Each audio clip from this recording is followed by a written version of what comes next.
Lesson number 2, the Discovery and Exploration Period. During the Middle Ages, there were many changes that would lead to Europeans looking to explore around 1450-1500 AD. When you look at the early Middle Ages, the period of roughly 500 to 1000 AD, the church authorities had done everything they could possibly do to erase all of the knowledge of Europe's pagan past. As I said before, Europe was no longer the most educated or technologically advanced society on Earth. But during the High Middle Ages, from approximately 1000 to 1300 AD, and the Late Middle Ages, 1300 to 1500 AD, you begin to see events changing, and you would see a reintroduction of Europe's past glory. They would begin to relearn some of the things that they had lost during the early Middle Ages. And what's ironic about this whole event is that it's the church authorities who had tried to erase all of the knowledge of Europe's pagan past. It's those church authorities that will lead to a restoration of all that prior knowledge.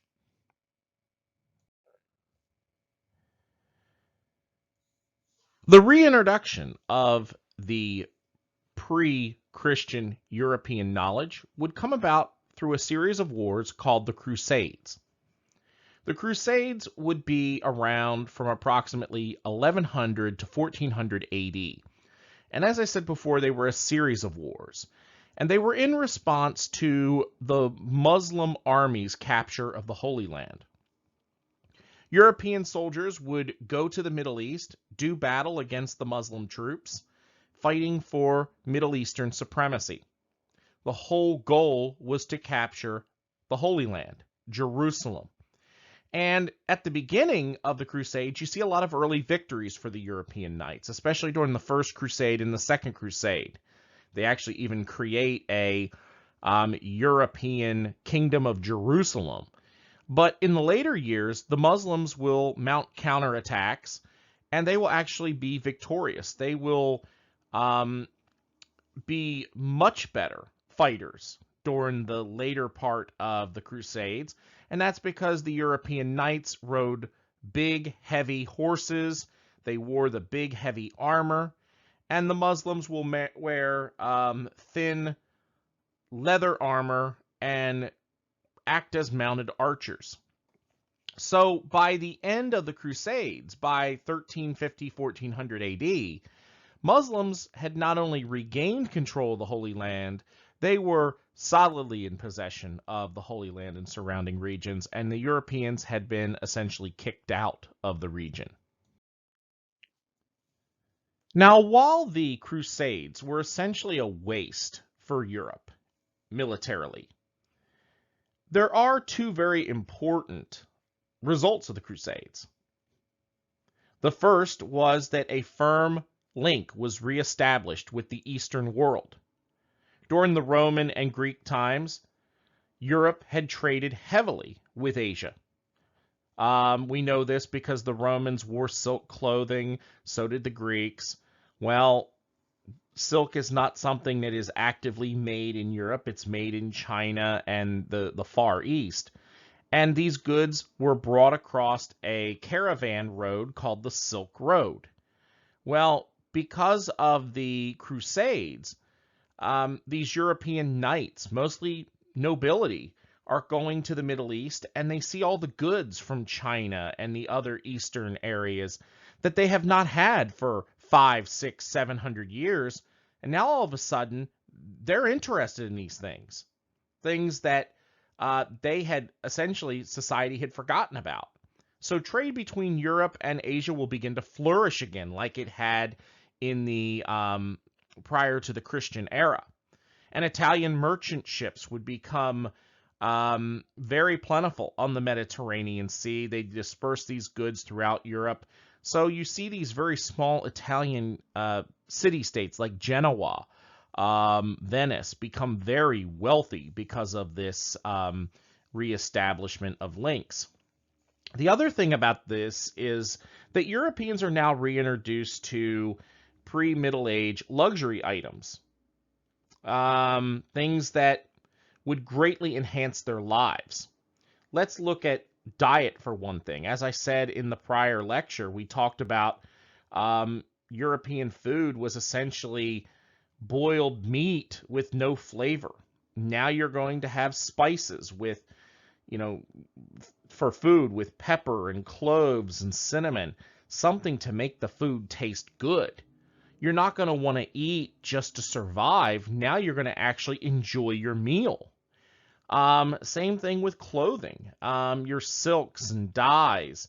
Not only will you be able to wear lighter clothing, especially along the hot Mediterranean, but you'll be able to dye your clothing different colors. Europe was essentially at this point out of jewels and gold. Now there's going to be a new influx of precious materials from the Far East that will be brought in as well. So the Crusades are very important for reestablishing a worldwide trade between the Far East and, at that time, Europe being known as the Far West.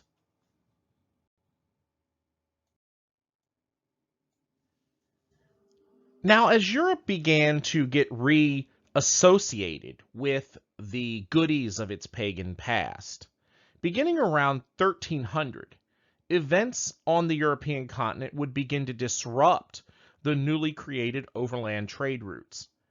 And this will make a lot of the European elites begin to question whether or not it's time to look for a direct trading route with Asia instead of having to go across the Asian continent, then allow the Italian merchants to disperse those things throughout the European continent. Maybe countries like England or France, maybe they should find a direct trade route with Asia because it might be more efficient, cut out the middleman. And the three major events during this period of time that are going to lead to these countries beginning to question whether the current trade route is appropriate or not are the 100 Years' War, which go from 1337 to 1453, the Black Death, 1347 to 1351, and the fall of the classical world in 1453.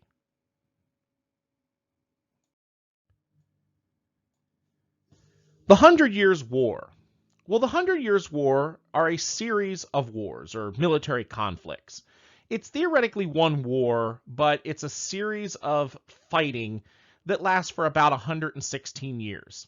Now, they don't fight the entire time. It's only about 80, 81 years of actual fighting, but it's going to be a generational war. It starts with one generation and it ends a couple generations later. The 100 Years' Wars start in 1337. They end in 1453. Now, what is this war about? Well, the war begins over the disputed succession to the French throne.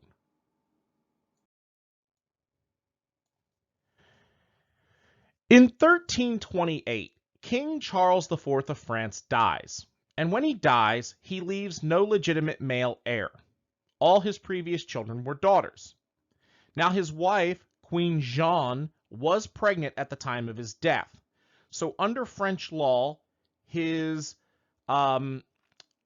cousin, Prince Philippe, the Count of Anjou, Maine, and Valois, he becomes the regent until the child is born. Now, if the child is male, the child will become the next king of France. If the child is female, then Philippe will become the king of France. And just so happens when that child is born, it is a girl named Blanche, and Blanche will become the Duchess of Orleans, but she will not become queen. Philippe will become the next king. And this is complicated by the fact that Charles IV actually had a sister. Her name was Princess Isabella of France. And she was actually closer relation to Charles IV than Prince Philippe, the Count of Anjou, Maine, and Valois. And she did have a legitimate male heir. Her heir was Prince Edward of England, who was the son of King Edward II of England and Isabella. Now, in 1328, by the way, when Charles IV dies, this ends the House of Capet. The House of Capet had been the royal house of France since it became a kingdom in 987. The House of Capet will now end. Now, at the same time that this change in government is happening in France, the Kingdom of England is ruled over by a dynasty known as the Plantagenet dynasty. The Plantagenet dynasty were actually a French family. They started off as the Dukes of Normandy and Anjou, and the descendant that rules over England at this time is King Edward II. Edward II will be king from 1307 to 1327, and he is the one that's married to the Princess of France, his Queen Isabella. His eldest son and heir is Prince Edward, who was born in 1312. What happens is in 1327, there is a coup. Queen Isabella and her lover will overthrow King Edward II. They will murder him, and they will replace him with Prince Edward, now King Edward III.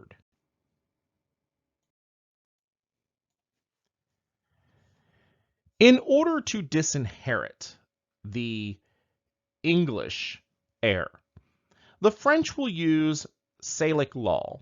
Salic law had been the civil law of France for generations. And what Salic law said is that all laws call for male-only inheritance, not just of property, but of titles.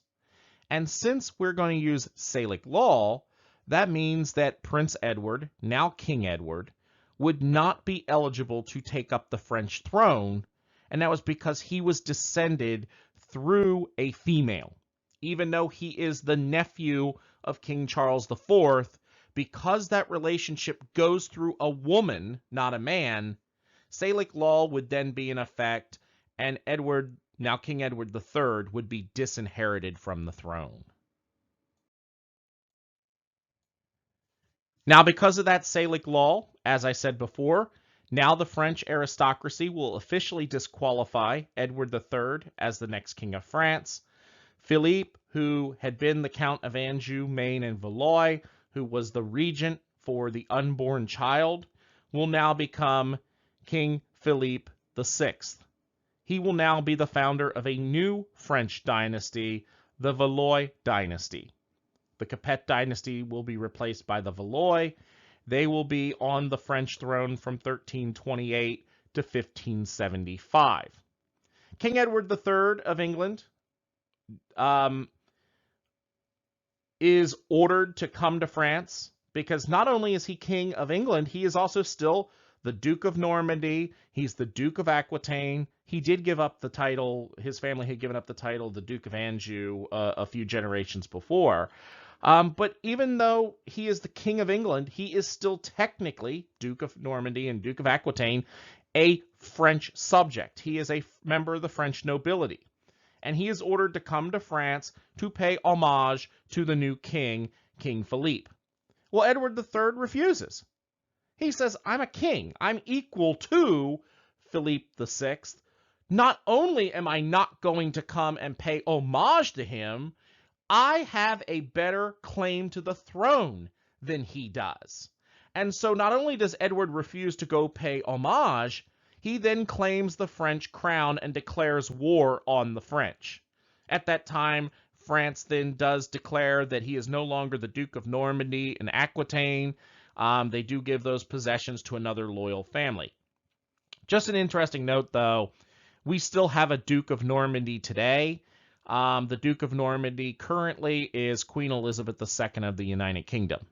Duke of Normandy is one of those titles that, for whatever reason, it is not gender specific, meaning if it's a woman, the woman is the Duke of Normandy, not the Duchess of Normandy. But this is what's going to start the 100 Years' War. It's over whether or not Edward is going to go and pay homage to the new king. Instead, he says, no, not only am I not going to do that, that crown is mine, and I'm going to take it. Well, after a series of generational wars, and like I said, Edward III is king, then he's going to be succeeded by his grandson, Richard II. There's going to be a couple of others come down the pike, Henry IV, Henry V, Henry VI, Edward IV. This entire time, these English kings are fighting it out with these French kings.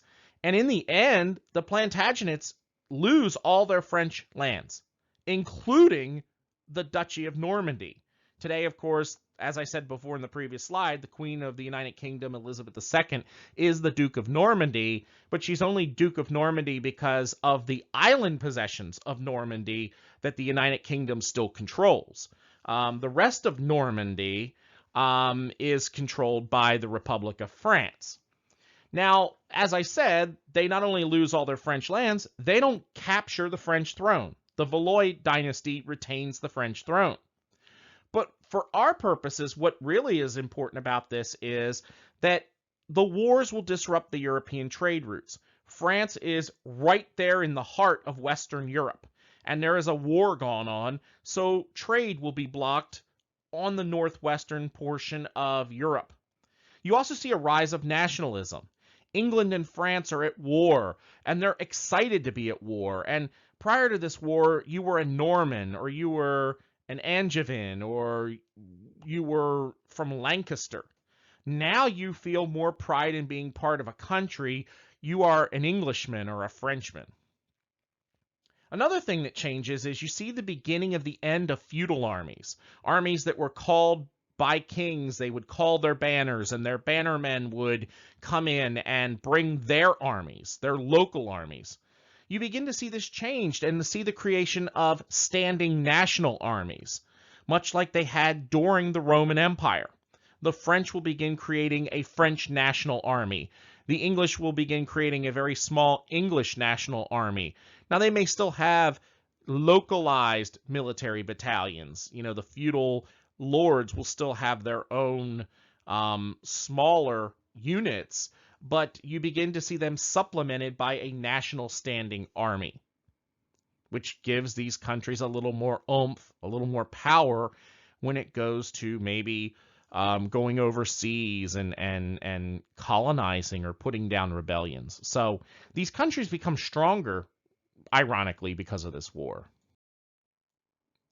The second series of events is called the Black Death. Now, the Black Death will happen from approximately 1347 to 1351. And for those people who were alive at the time, they considered this to be the end of the world. Now, what is the Black Death? Well, we don't know specifically, not definitively, not 100%. What we believe it is bubonic plague. But what strain of bubonic plague, it's never been definitive. We do know it is a type of bubonic plague. It is just not the bubonic plague that we have today here on Earth. Now, how did this plague come to Europe? Well, we know that it started in Central Asia or China, and that European travelers and merchants and the Mongol armies brought the plague from Asia to Eastern Europe along the Silk Road. It was first introduced to the port city of Kaffa. The Mongol armies had been sieging this port city. It had heavily fortified walls. It backed up to the to the Mediterranean Sea, and so they couldn't get in there.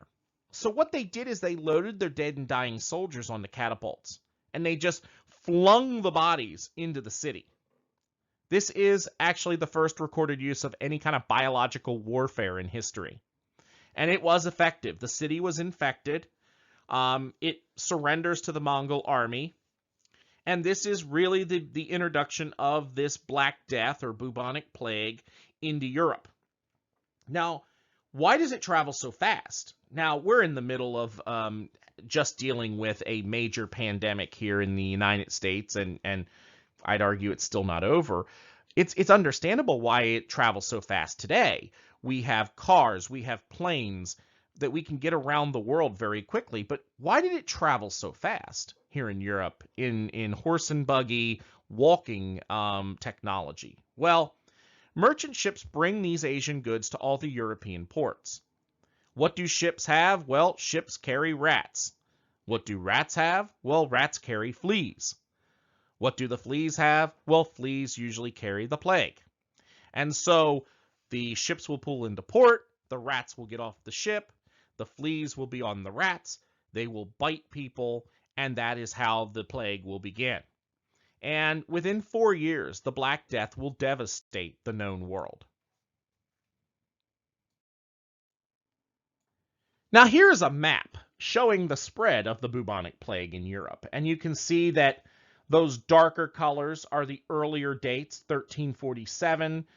It's a reddish color. The orange color is 1348, middle of 1348. The little bit lighter, that's maybe on top of Toledo and Frankfurt, that is early January, February 1349. The more yellow colors, Vienna, Prague, maybe Bucharest, Bucharest is late 1349. 1350, you can see Lubeck. The green color, where Warsaw is, that's only minor little outbreaks. So you can see it really starts along the Mediterranean basin. Makes sense because of the Italian city-states and their ships, and it begins to spread out from there. Now, where it is colder, these areas like Copenhagen and Lubeck, you can see at the top of Great Britain, you can see Scotland, Northern Ireland area, Russia. The reason why it is not as effective, it's not as deadly, is because you do have colder weather there as a general rule. So fleas normally die off in the winter. Now, and that's the catch-22 of this, is that fleas usually die in colder weather, so there's not as many people being infected, which is also why the Mediterranean basin is so red. But remember, the other thing about the Mediterranean basin is even during cold weather, it doesn't quite get cold enough for the fleas to die, but cold enough for people to be indoors together. And so it's just a disaster waiting to happen. Places like Barcelona, Marseille, France, Rome, Florence, Paris is in that orange area, but the outskirts of Paris did suffer terribly during this time. And one thing to remember about this is the Black Death less people who were wealthy died of it because they had better health and hygiene, but it was a disease that did not necessarily care whether you were wealthy or poor. If you got bit, if you were in the vicinity to get infected, you had a very good chance of dying, whether you were a member of the nobility, whether you were a member of the royal family, or whether you were just some person just living your daily life in the village. Now, how do you know you have it? Well, there were a certain amount of symptoms that let you know that chances are you had the bubonic plague or the Black Death. First, you had freckle-like spots or rash from where you got bit by the fleas. Eventually, these would turn into tumors, or what we call buboes. A lot of times they were found in the groin or in the armpits, and some could get as large as apples. And not to get too graphic, but these tumors usually did have pus and blood in them. They became very painful if they burst. You would also have an acute fever. You would vomit blood. And unfortunately, if you were lucky, you would die after 2 days.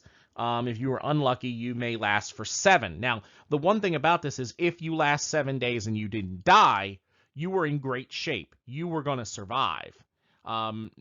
There's very little, if any, reported cases of someone suffering for this over 7 days and actually dying. Most people died between 2 and 7 days, and and if they didn't, they were fine.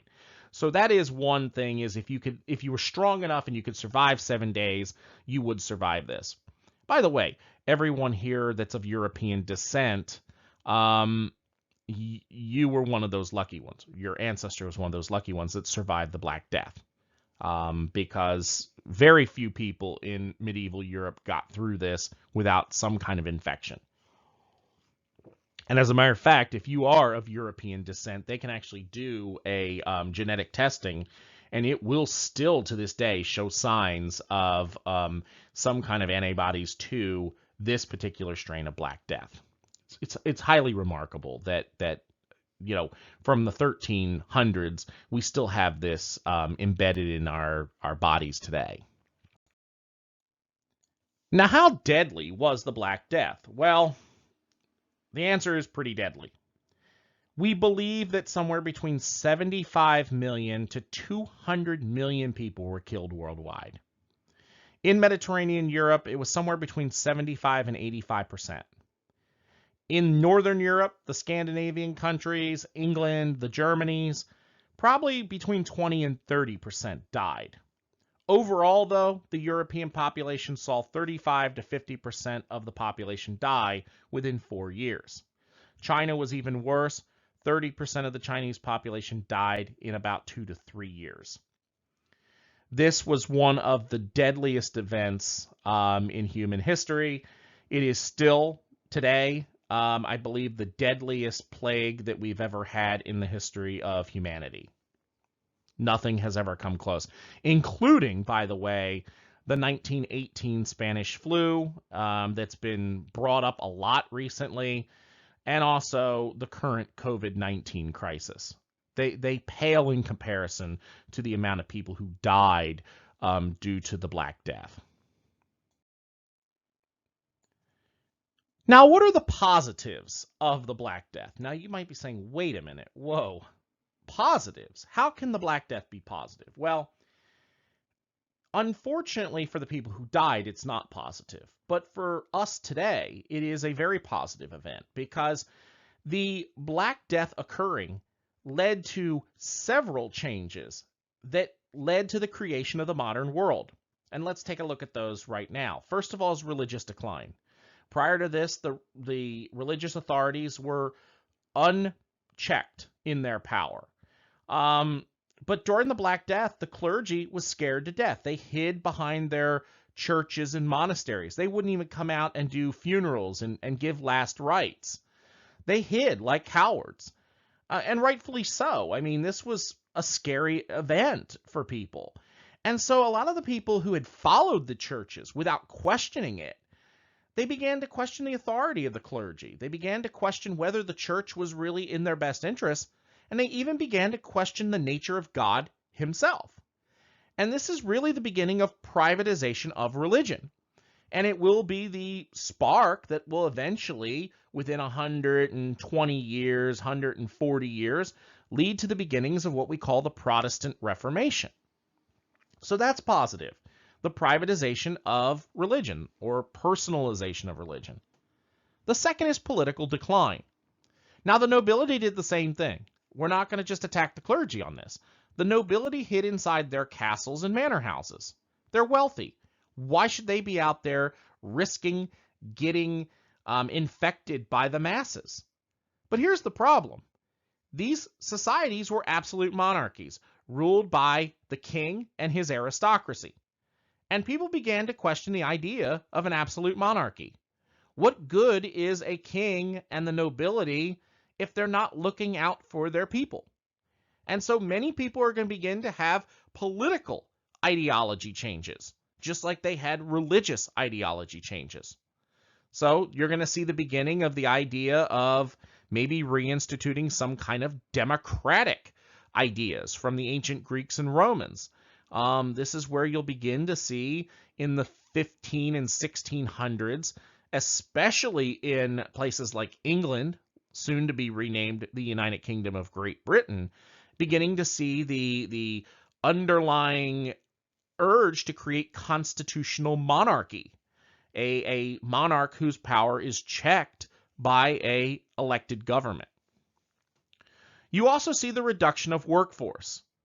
Now, with the vast amount of peasants or serfs dying during this plague, the nobility and the clergy are now going to be forced to plant and harvest their own crops.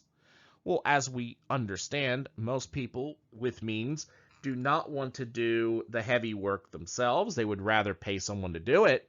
And so this allows the peasants to demand higher wages. They're not going to work for cheap anymore. They're going to demand higher wages, and the nobility and the clergy are going to be forced to do it. Or they'll have to pay, or they'll have to plant their own crops. So with peasants getting pay increases, that means they can buy more stuff. Another positive of the reduction of the workforce is you begin to see primitive industrialization. Well, there's not enough peasants to do all the work, so they're going to have to create tools to help the smaller workforce. Things like mills and printing presses. The decrease in population is also a very important change caused by the Black Death. You have a lesser population, which means more food will be produced than can be consumed. So that means people can eat well, but they can also sell off surplus crops for money. People can also cut back on food production and begin growing other things that maybe would be worth more money, maybe like grapes, or maybe some kind of livestock that may not necessarily have been as high in demand at that time. So luxury items grown are going to be very important with this decrease in population. And the smaller population means that there's more meat and vegetables to go around. We all know that meat and vegetables are healthier than eating grain foods. And prior to the Black Death, most of the population ate breads and cereals, and it was supplemented with meat and vegetables. It would be the equivalent today of you going out to eat dinner and the main course being the roll that they bring you, and you just getting a couple of vegetables and meat. Now today, of course, we don't do that. We go to the restaurant and we get a meat or a vegetable, and they bring you a roll as a supplement. Well, the smaller population means there's more meat and vegetables go around. The population is healthier, less grains are being consumed, and therefore not only is the population smaller, but the population is healthier, meaning that survival of the fittest has in many ways set in. And we are those people of European descent in this class. We are those that are descended from that hardier stock. You also have more access to land. Many serfs become peasants. This is the period of time you see the beginning of abolition of serfdom on the continent of Europe. You also see the decline in overland trade routes. Now there's a fear of infection. And many European nations are going to begin to look for a direct trade route with Asia. Cut out the Middle Eastern middlemen. They blamed everyone from the Asians to the Middle Easterns for causing this illness. Forget the fact that more Chinese people probably died from this than Europeans. They blamed the Asians and Middle Eastern people for this virus, or for this plague. And so they're beginning to really, really hunker down on this. How do we find a better route to Asia? And finally, psychologically, because of the Black Death, death clings to the imagination. And art begins what we call the Das Macabre, or the Danse Macabre, depending on which country you're in, phase of art. And I'm going to show you in the next couple of slides examples of Das Macabre. And you'll see some parallels between this and modern day entertainment.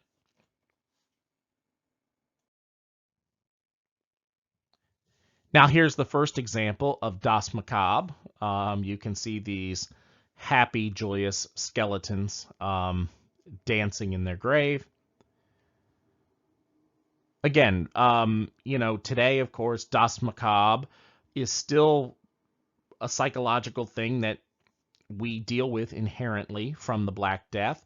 You know, look at some of the movies we watch, vampires and zombies and things of that nature. You have to question, when did that start? Well, it started after the Black Death. It became very popular after the Black Death to be interested and studying death. And so here you go. You have these happy skeletons here dancing, celebrating not sure what. But this is an example of what we would call the Das Macabre or the Danse Macabre of art. Here is another example of art that was influenced by the Black Death.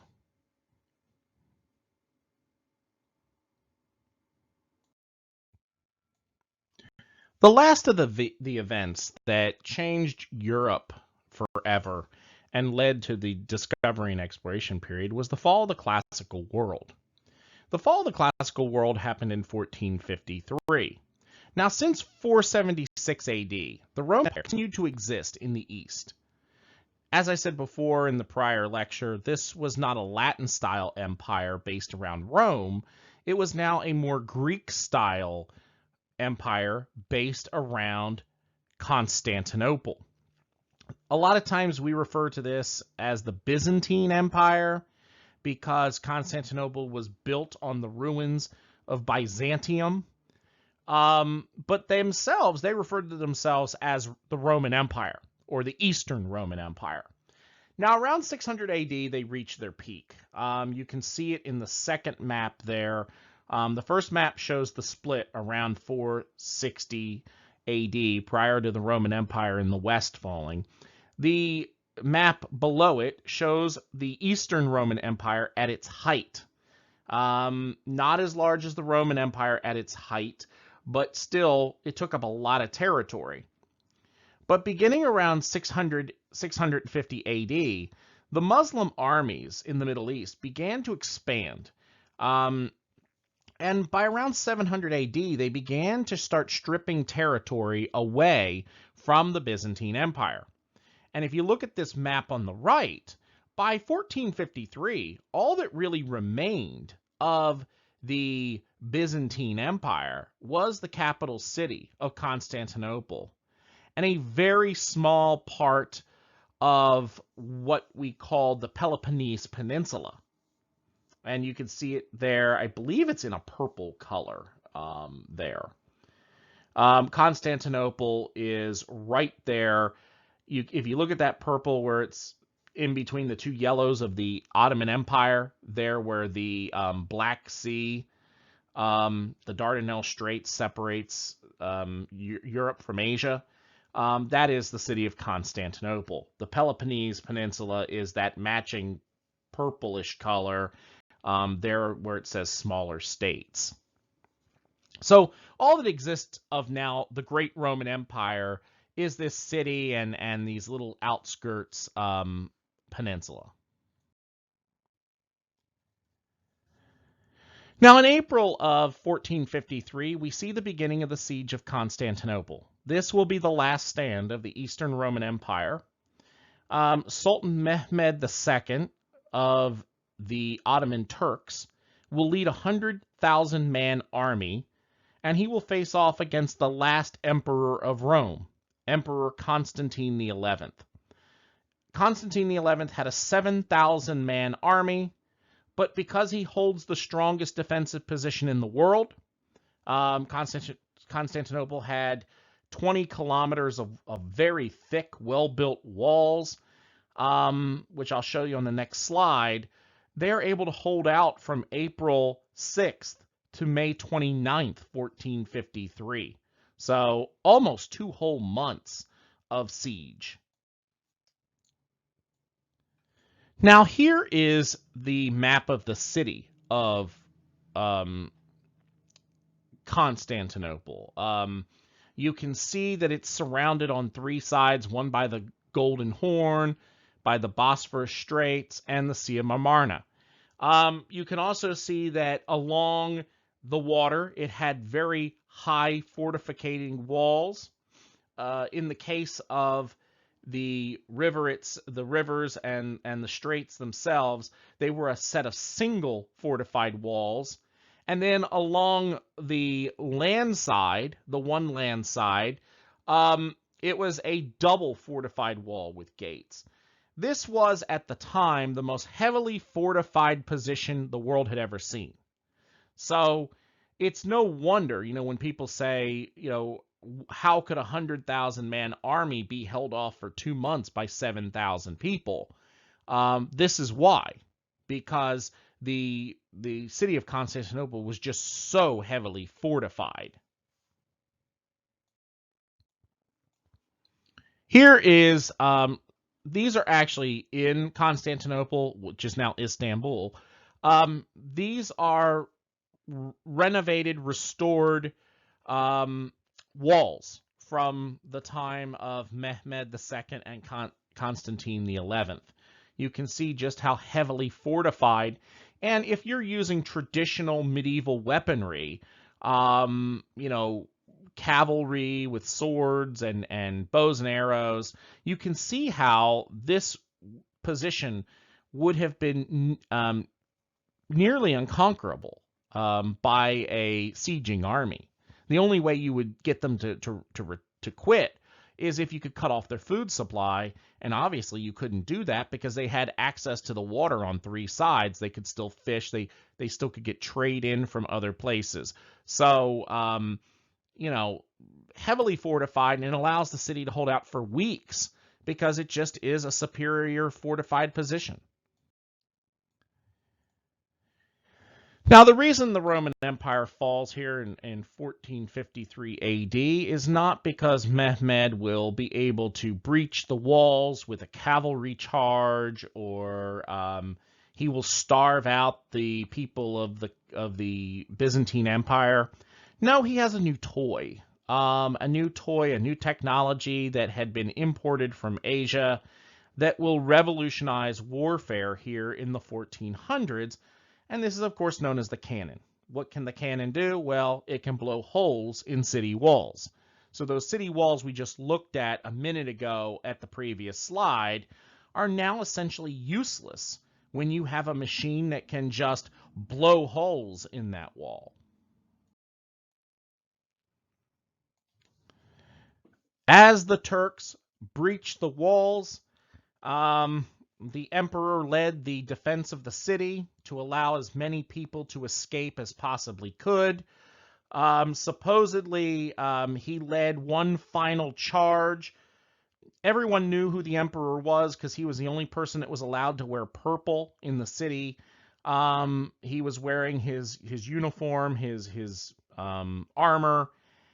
He ripped off his purple cloak. He took off his helmet, which had a crown on it. And he supposedly lifted his sword above his head and said, "The city is fallen, but I am alive." And with his sword held above his head, he led his troops into one final assault on the Ottoman Turks. They did later find his body. The only reason they knew it was his body was because he was still wearing his purple boots, which, by the way, Mehmed II was not... He highly respected Constantine XI, and I think he would have rather him just gone into exile than dying. So this did have a little bit of an effect on Mehmed. He won the battle, but in many ways he lost the war. There is also this myth that Constantine XI stood up against a wall and said this: "The city is fallen, but I am alive," and essentially absorbed into the wall, and that one day he would return to lead a restored Eastern Roman Empire. There's many stories of great kings or warriors who don't die, but they just go into hiding for generations and come back. Obviously, we also have the story about Mehmed finding him with his boots on. So obviously we know that he most likely perished in the attack of Constantinople. Now, the results of this is that you now have the end of the Roman Empire in the East. Constantine XI was the 88th Roman emperor, going all the way back to Caesar Augustus, the heir of Julius Caesar. Constantinople had been the last of the great powerful capitals in Europe, the last of the antiquity era. And yet now it will become the capital of a new Turkish state, the Ottoman Empire. By the way, this also causes a disruption of trade routes because now non-Christians will hold a monopoly on Eastern trade. They controlled all of the Eastern Mediterranean. But if the Europeans were so upset about this, they had plenty of time. They had months to prepare and help repel the Ottoman Turks from their capture of Constantinople. Constantine XI had called for a new crusade to help him defeat the Ottoman Turks and repel them from Constantinople, and the other European countries just simply ignored him. So now they're kind of in a situation of their own doing, because now non-Christians hold essentially the entire Eastern Mediterranean Sea, which means theoretically their prices will go up. Now, we have no proof of that. As a matter of fact, we find that the Muslim traders were just as agreeable to doing business as the Italian merchants, if not cheaper. But the thought was that non-Christians now controlled trade, and they're gonna rip us off. So because of the fall of the classical world and the Black Death and the 100 Years' Wars, after these events are over, you begin to see European monarchs begin to consolidate their power. They begin grabbing more power for themselves, taking it away from the nobility. They begin to reorganize these national governments. They centralize power in their own political capital. They take away a lot of the idea of feudalism. They also begin to overtax the population, mainly the peasants. And from that, they begin building massive treasuries. They also begin seeing a rise in national identity. I talked about this with the 100 Years' Wars, but you begin to see in Europe as a whole, regional loyalties are now replaced with nationalistic sentiment. People are happy to be part of a newly powerful France or England or Spain, as it will eventually be called. And they want to do something for the pride of their country. You also see heightened hostility towards foreigners, because it was foreigners who caused the Black Death. It was foreigners who took over Constantinople. And if you're French, it was foreigners, English, that tried to take the French throne from the House of Valois. So you begin to see a very suspicious European population when it comes to foreigners here after the end of the 1450s. At the same time that the Middle Ages are beginning to wind down, you see the beginning of the event that ended the Middle Ages, and that's called the Renaissance. Now, Renaissance is a word for rebirth, an intellectual flowering. And it's mainly going to be centered on the Italian city-states, places like Genoa, Florence, Pisa, Venice. And what it's designed to do, or what it eventually does, is it begins the newly awakened intellectual flowering of the European states. It allows them to begin to grow and expand not only their minds, but their ideas of what the country can be. And if you look at some of these states, like the Italian city-states, they're not actually going to even be ruled by monarchs during this period of time. They're going to be ruled by the moneyed elite. The city-states will be technically republics at this time. You also see the beginning of what we call civic humanism, where people begin to stress public virtue and public service to the state instead of selfish things like collecting money and collecting power. So you begin to see people in Europe and later the United States begin to put more an emphasis on what you can do for society as a whole versus what you could do for yourself. As John F. Kennedy said, ask not what your country could do for you, ask what you can do for your country. That is the greatest example of modern civic humanism I can think of. Now, the Renaissance will usher in a period of learning that some of the greatest minds in the history of, well, anything existed during the Renaissance. Architecture, art, political philosophy. We've all heard some of these names that I'm about to talk about here in a minute. And you're going to be like, oh, I know that person. That's considered one of the best in the history of, whatever for whatever. And so the Renaissance was truly, really one of the great high points in human history when it comes to intellectual and other pursuits, not just intellectual, but physical, like painting and sculpture. It truly is one of our best eras in human history.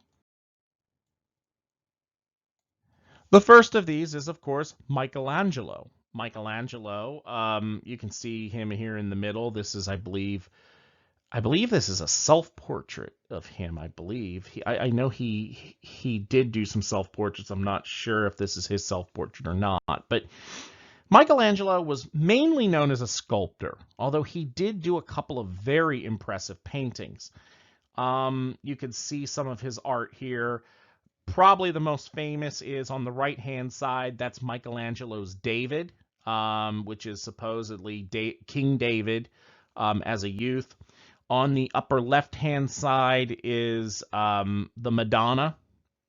Under it is his statue of God, heavily influenced by the Greek god Zeus.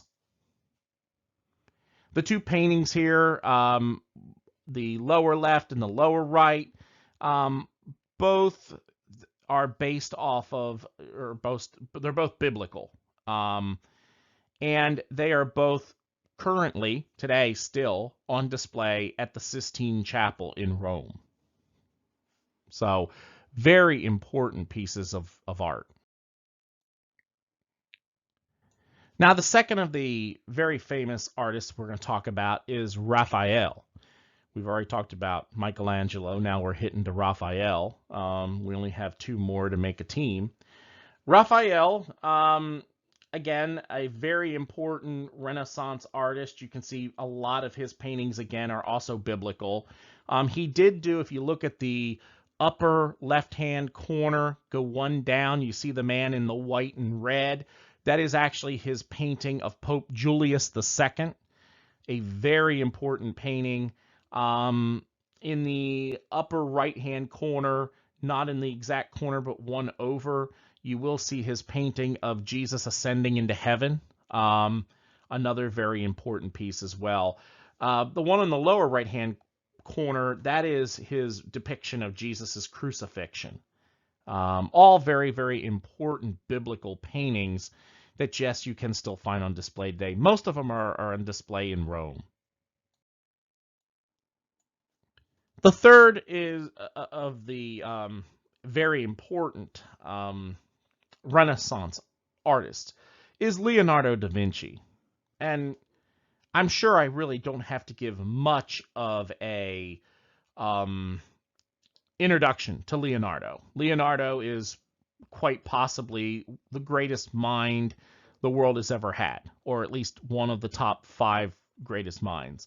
He was a painter, he was a scientist, he was a sculptor, he studied medicine, he studied engineering.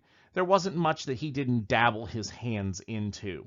Of course, in the upper right-hand corner, no introduction needed. This is, of course, his picture, the Mona Lisa, that he painted.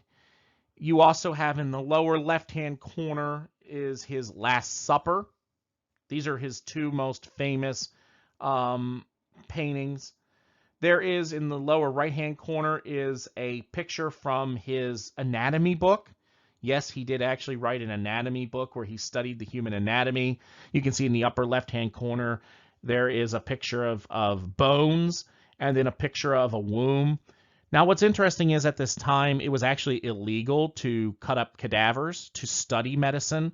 The Catholic Church felt that it was a violation of the sanctity of the human body, that the body was made in God's image, and we should not be trying to study it and cut it apart and desecrate it after death. Leonardo, he didn't really much care. Leonardo was in it for the science. And so, obviously, thankfully, he never got caught, because the penalty for this was, of course, death for the desecration of a human body. But he found out a lot of information that is still taught about in textbooks today. The anatomy of movement and the anatomy of bone density, things that obviously have been expanded upon and studied more scientifically over the last couple hundred years, but definitely started with the findings and discoveries of Leonardo da Vinci. Now, we talked about Michelangelo, we talked about Raphael, we talked about Leonardo, so obviously we're going to talk next about Niccolo Machiavelli. See, I thought you probably thought I was going to say Donatello of the Teenage Mutant Ninja Turtles. Well, Niccolo Machiavelli is the fourth most important of what we consider to be the Renaissance artists and thinkers. Donatello, unfortunately, he doesn't make the cut because he's slightly ahead of the Renaissance. He influenced a lot of these people, and so technically he is not a Renaissance artist, but we'll throw him in there to make the full Ninja Turtles complete. Well, Niccolo Machiavelli, he is not an artist. He is not a painter or a sculptor. He is a political scientist. In fact, he is considered the world's first political scientist. And he is going to write a book called The Prince. And it is considered today still to be one of the primary readings for political science majors, where he discusses how politics work, especially personal politics. And so many people here after Machiavelli will begin to study politics and realize that there really is a science to this, especially when you get away from the idea of absolute monarchy. So Niccolo Machiavelli, he is pretty much the father of modern political science, or the study of government. Now, because of all this science and engineering information that's being created during the Renaissance, you begin to see technology changes.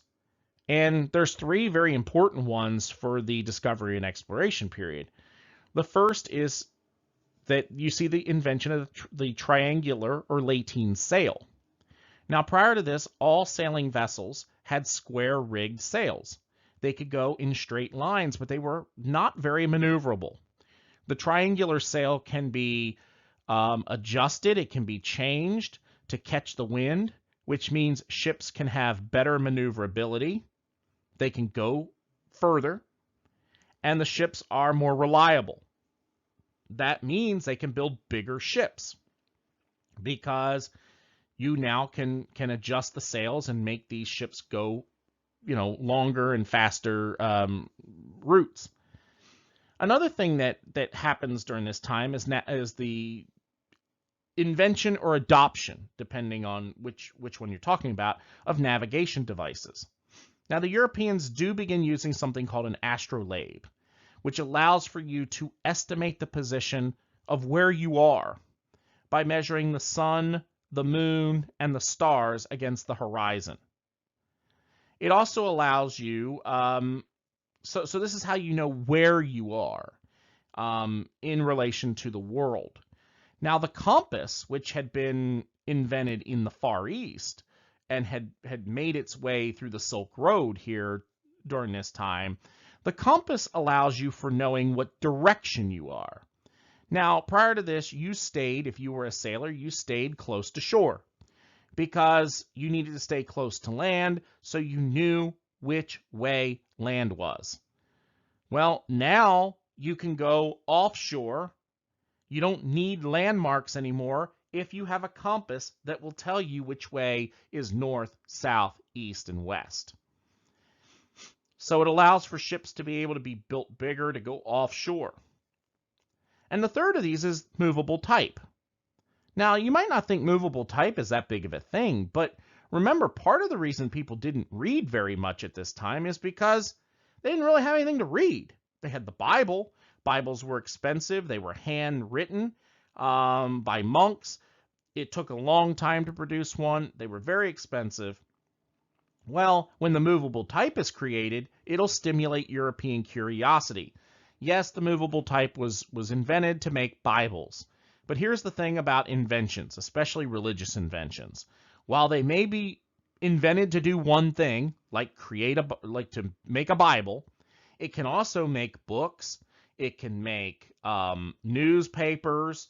The second most important book that was ever printed on the movable type after the Bible, we talk about the Gutenberg Bible for one, was Marco Polo's Travels, which of course obviously talks about exploration and trade with the Far East. So, very important for stimulating European curiosity.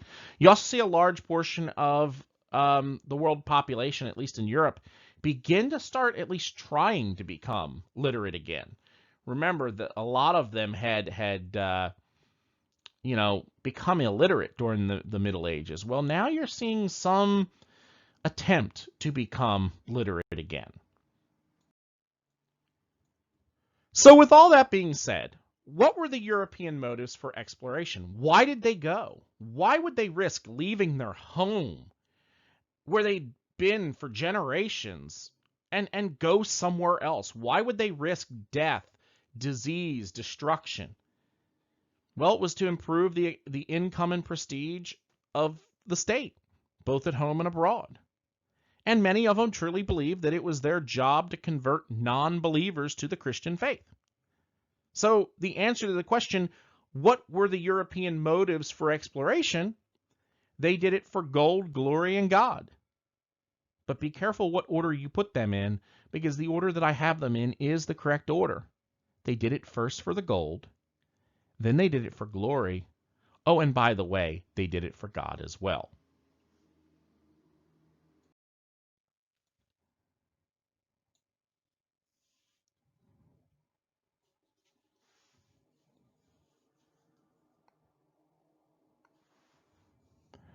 Now let's look at the first of the pre-Columbian explorations to the New World, the Norse. The Norse are also known as the Vikings, and these explorations happened beginning around 800 AD.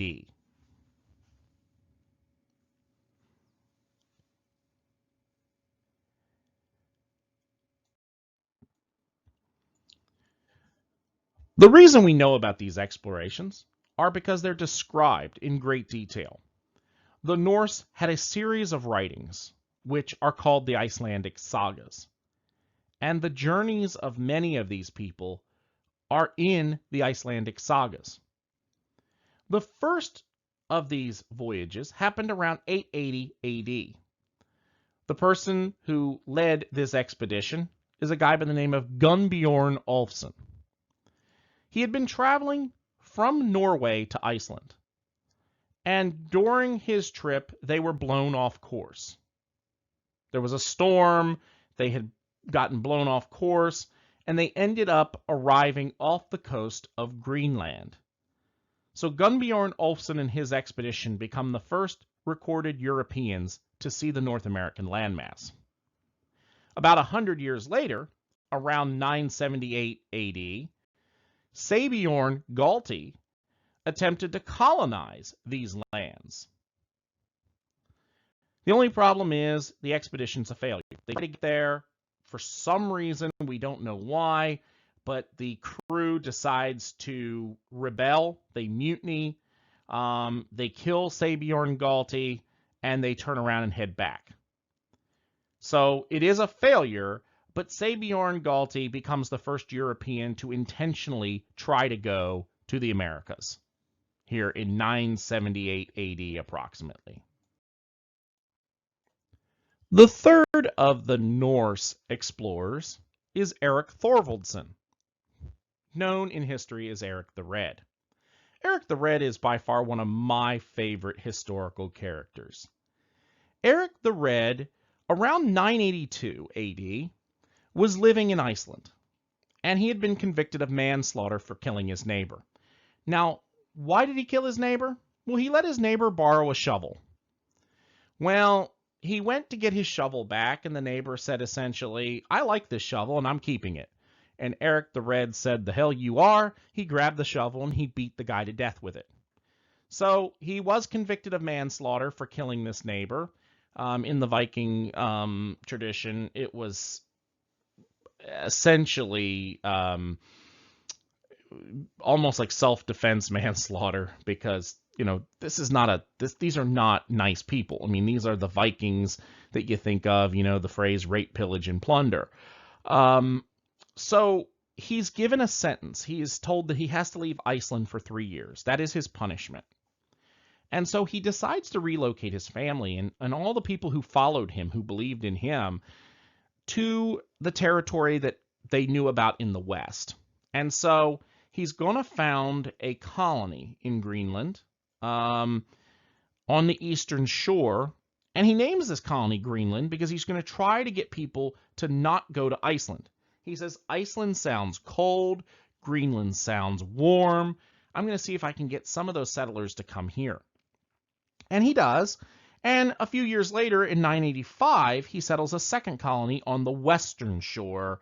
This is, by the way, where they encounter the native peoples for the first time, the Inuit people of the extreme northern part of North America.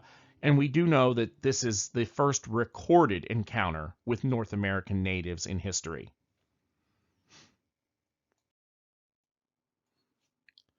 Around 986 AD, a Norwegian merchant by the name of Barney Haraldson will travel to Greenland. He does this every summer to see his family. On his trip to Greenland, he is blown off course, and without a map or a compass, he will land at a place that obviously was not Greenland. He doesn't get off the boat and explore it. He wanted to get back to see his parents, who were in Greenland at the time. And so, even though he doesn't get off to explore this landmass, we do know that the area that he found was most likely the mainland of North America, making Barney Haraldson the first European to see the mainland of North America in recorded history. He returns to Greenland. He does describe his discovery, but the Norse show no interest in anything with this. They don't show any colonization or exploration interests at all. They just say, oh, well, good. Okay, moving on. So Barney Haraldson will be the first European to see the New World in recorded history, but the Norse have very little, if anything, to do with it. That is until Leif Erikson. Now, Leif Erikson is the son of Erik Thorvaldsson, Eric the Red. Erik Thorvaldsson, just to clarify how these names come about, Erik Thorvaldsson was Eric, the son of Thorvald. That is why Leif has the last name Erikson, even though he is the son of Eric the Red. It's because his name is Leif, the son of Eric. Most of your European names that end in SSON or SON, actually, at one time, that was son of whoever that was. So if you're confused by the Leif Erikson, the Leif versus the Erik Thorvaldsson and how they're son and father, that's the explanation. Well, Leif Erikson did something unthinkable here around 1000 AD. He converted to Christianity. You can obviously understand this is probably not going to go over well with Eric the Red and his family. So he decides that he's going to leave Greenland, and he's going to set out to explore that land that had been sighted in 986 by Barney Haraldson. He purchases the same ship, he hires the same 35 crew members, and here in 1003 he leaves Norway heading west towards this uncharted land. Now we do know that he lands in what is now North America. Where? Well, we can only really kind of guess. He does describe 3 different places: Helgeland, Markland, and Vinland. Well, Helgeland means land of the flat rocks. if you look at the coast of Canada and the United States, the area that best describes a land of flat rocks is Baffin Island. Markland, in the language of the Norse, either means woodland or wooded land. Well, we believe this is Labrador. Labrador was a heavily forested area of Canada at the time, so we kind of tend to believe he was in the Labrador area. The third place, though, this is up for debate. This is called Vinland. And unfortunately, Vinland means two different things depending on where the accent mark is. And unfortunately, it's written both ways. Vinland can either mean wine land or it can mean pasture land. Now the question is, where is this? Well, most historians believe Newfoundland is the most likely scenario. But you have some historians that will go all the way down to Martha's Vineyard in Massachusetts to say that that's where Vinland is. We just don't know for sure.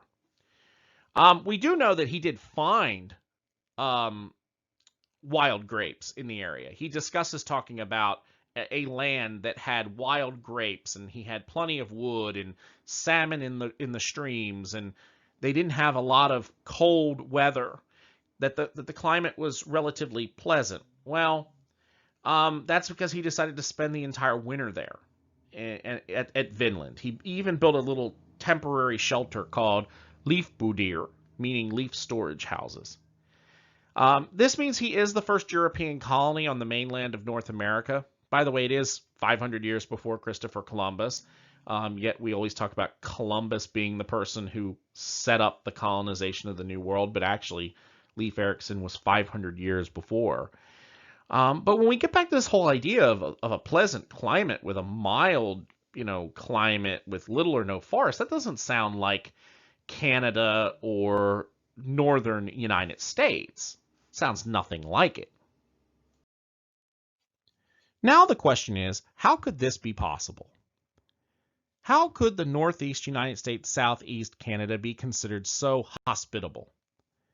Today we think of the northeastern United States, Maine, Massachusetts, and the southeastern portion of Canada. And when you think of the winters, you think of cold winters. You don't think of pleasant, mild winters. Yes, occasionally you do have a winter that's not as cold as others, but we can all agree that winter time in that area does usually mean colder, less hospitable temperatures. So how could this have been possible?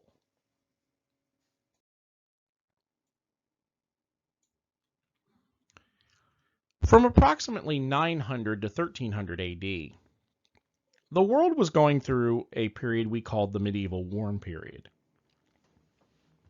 During this time, the northern hemisphere was much warmer than it had been during previous periods in Earth's history. The seas were free of ice, and this made for exploration and colonization of the New World possible. It also meant there were longer summer months to allow for these colonies to be successful in the coldest of climates. Greenland is one of the coldest places on Earth, and yet they had plenty of time to grow crops and to allow livestock to graze. Problem is climate is not always the same throughout different periods in Earth's history. And that is what happens around 1300. The Earth begins to change the climate again. And this is what we call the Little Ice Age, and it goes from about 1300 to 1900 AD. You see the beginning of Greenland and the rest of North America. The temperatures begin dropping dramatically. Agricultural production is cut short due to the longer winters. Livestock is not able to stand the colder winter months. They're forced to spend more time indoors in their barns. You begin to see the seas fill up with ice. Ice flows will begin cutting off large supply ships from Scandinavia. And you also see the Inuit people who are now having to adapt to this different climate, begin to compete with the Norse for food. We also believe they were also hunting the Norse livestock to survive. So Greenland, which had been a colony from around 1000 AD until 1400 AD, it'll remain a colony for that period of time, but no major colonization effort will be attempted on the mainland again. They just can't risk it. Greenland is hard enough. They can't imagine going further. The Norse will travel to the mainland of North America on occasion to get raw materials like wood, but by the mid-1400s, by 1450, 1475, the climate becomes too unstable, and the Norse are forced to abandon Greenland. Now, let's be clear, for people who ask, well, did Columbus know about these travels? Absolutely. He was born around 1450. He grew up on the stories of the Icelandic sagas. So we'll explain when we get there what he was thinking versus what the Norse were thinking. But by 1475, Greenland was essentially abandoned. The Norse didn't go there again. So as I said, the Norse explorations and the colonization of Greenland were well known in Europe by 1450. Most people who were educated had heard of the Norse travels, and most Europeans believed that the Norse had sailed west, but that they were on islands off the coast of Asia. Christopher Columbus himself had read excerpts of the Icelandic sagas. We know this because he discusses it in his own writings. It was also standard reading for literate soldiers of the age, and Columbus was a literate sailor. And most people certainly attribute the discovery and exploration period that follows as being influenced by the Norse travelers. So why were the Norse able to do this so far ahead of other Europeans when the other Europeans were traveling so close to shore? Well, it's because the Norse had this beautiful piece of technology here, the Viking longship, that not only had sails but also had oars to row. This is, of course, the ship of dread. If you lived in Europe and you saw this pulling up to your local village, you know that things were about to get really nasty and really real.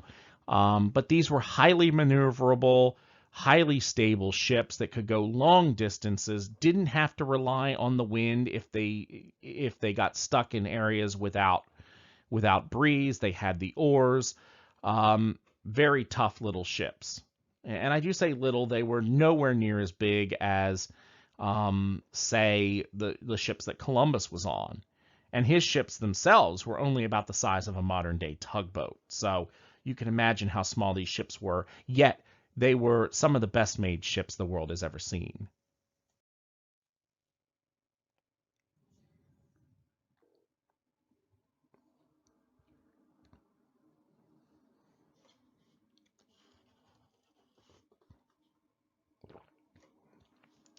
Now let's look at the second pre-Columbian explorations. This time explorations that are in doubt. These are not like the Norse explorations, which are highly documented in the Icelandic sagas. These are more semi-mythological, and these are the exploration of the Chinese in the early to mid 1400s.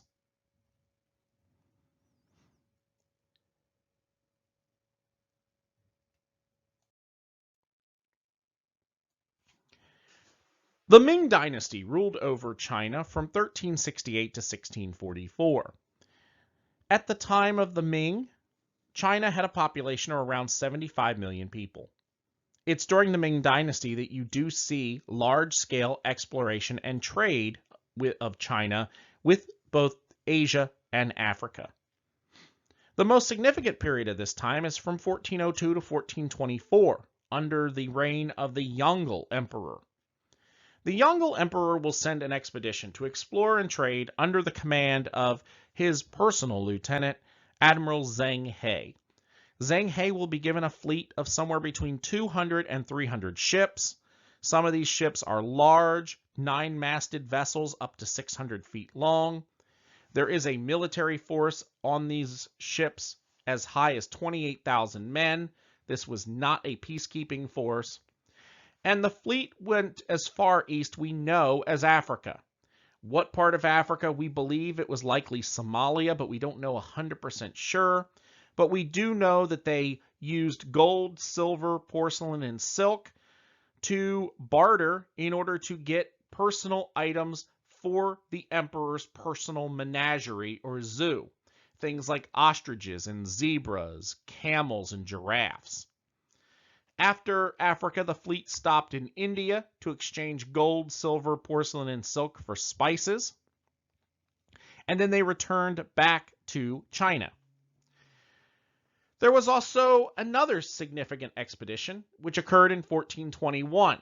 This time, the Chinese fleet explored the Pacific Ocean. Now, historians theorize that Zheng He may have visited the western shores of North America. Is it probable? Well, most discount it. They say no, he probably didn't get to the western shores of North America. But was it probable? Or was it possible? Sure. It may not have been probable, but it's definitely possible. His ships were much larger than those of Christopher Columbus. He was much better supplied. He had many more men than Columbus did. So, while it probably didn't happen, it most assuredly possibly could have. Now, you might ask, why do we not know? Well, we'll get to that in just a second. Now, here is a map of Admiral Zheng He's expedition of the South China Sea, the Pacific Ocean, and, of course, the Indian Ocean. And if you could see some of the places he stopped, we believe he did get to stop in the Maldives, Hormuz. He did stop off at Mecca, by the way. Admiral Zheng He was a Muslim, so him stopping at Mecca was very important to him, as he would have done that. He would have used this as his excuse to do his pilgrimage.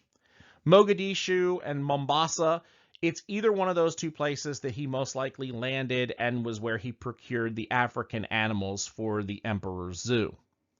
So this is basically roughly the outline of that first voyages. We only know this from historical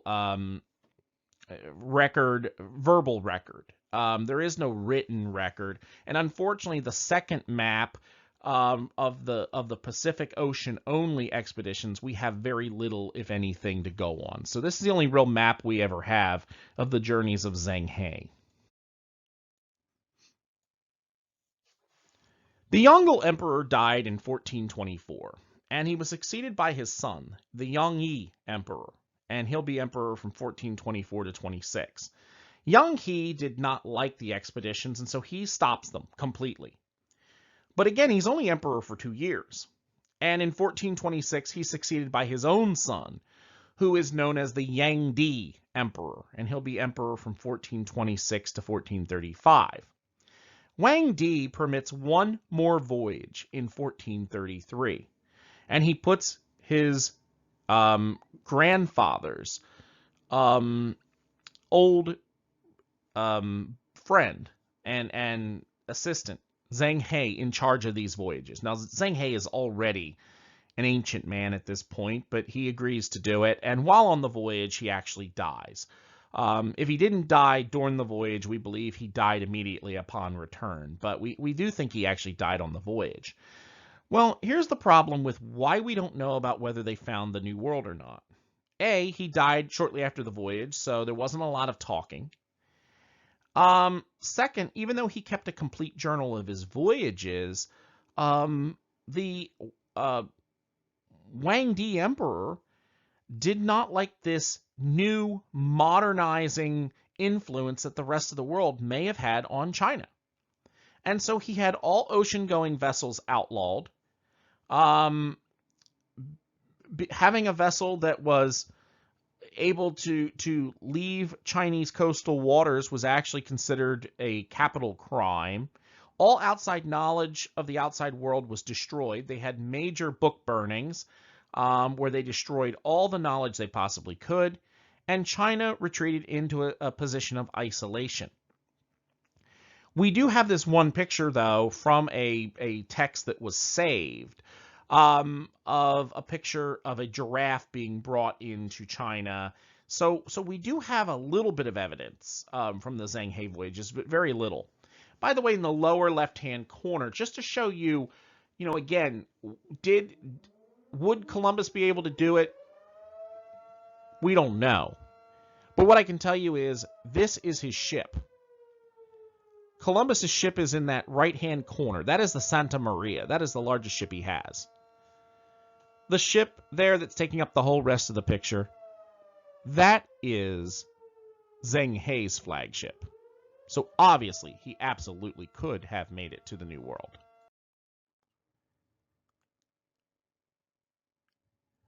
The Portuguese explorations.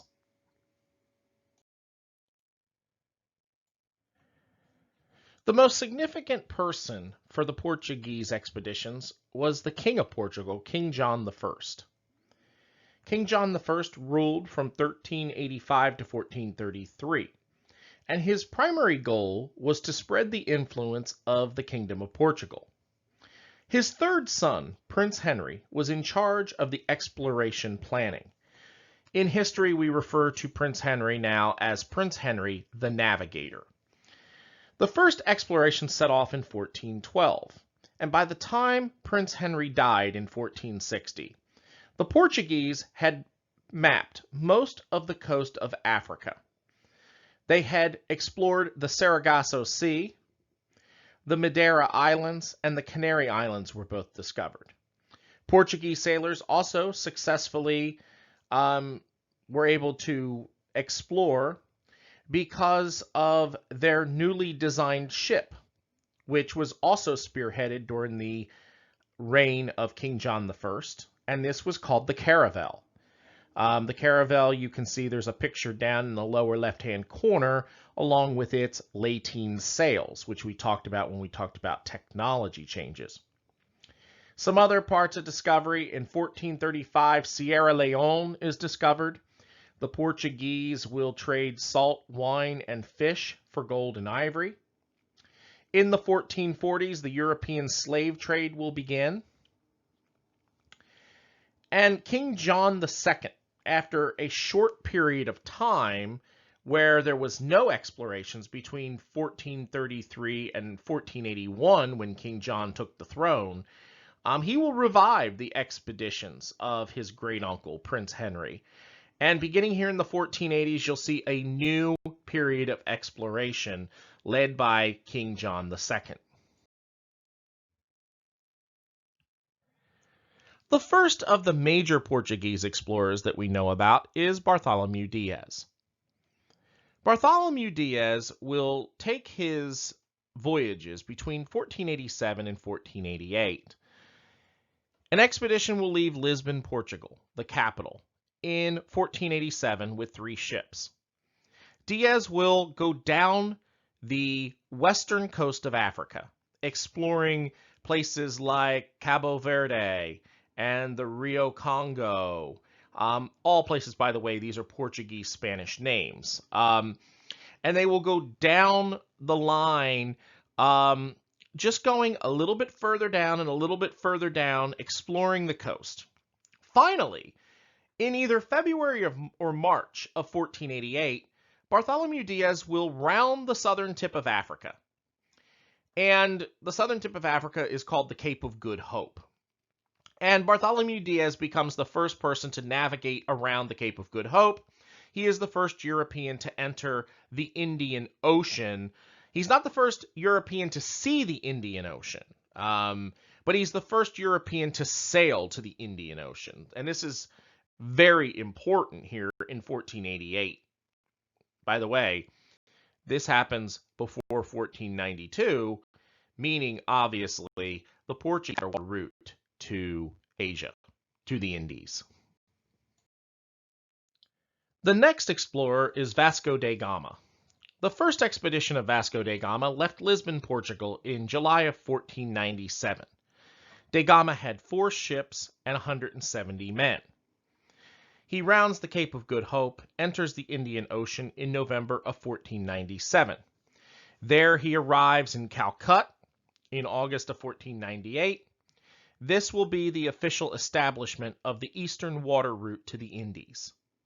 When he returns to Portugal in 1499, he brings along with him coconuts, oranges, lemons, and pigs. He did not trade goods with the natives because the natives of the region, mostly from India, felt that the European goods were quote unquote inferior. The second expedition of Vasco da Gama left Portugal in 1502. This time he took 21 warships with him. While he was there, he easily defeated the Muslim pirate fleets and then returned to Portugal with 1,700 tons of spices, mostly cinnamon and pepper. Just to give you an idea of how much this was more than Venice had imported in 1 year when they controlled the Eastern trade. This was a significant development in trade with the Indies.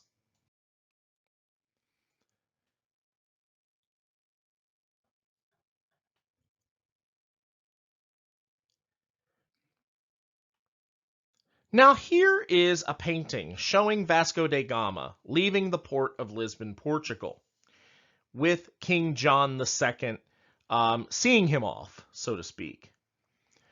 Now, when we look at paintings like this, I want you to be under the impression that you have to take these pictures with a grain of salt. These are paintings that are done decades, if not centuries later, and they're not always historically accurate, but this is a good, at least visual, showing da Gama departing Lisbon, Portugal, for his expedition here in the late 1490s. Here is an artist representation of Vasco da Gama landing at Calcutta in May of 1498. Now, obviously, I want to point out that the clothing is not historically accurate. Neither are the ships. This was standard with art at the time, as, again, the previous painting displayed as well.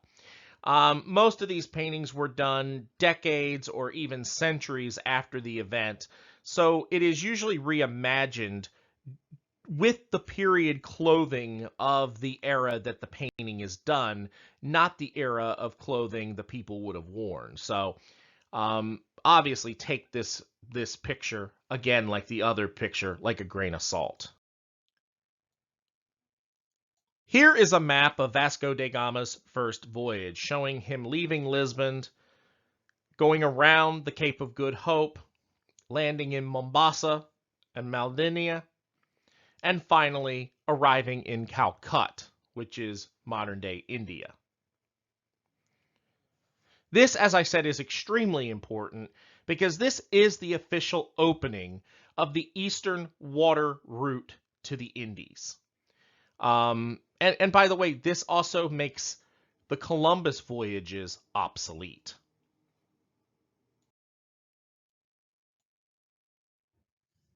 The Spanish explorations.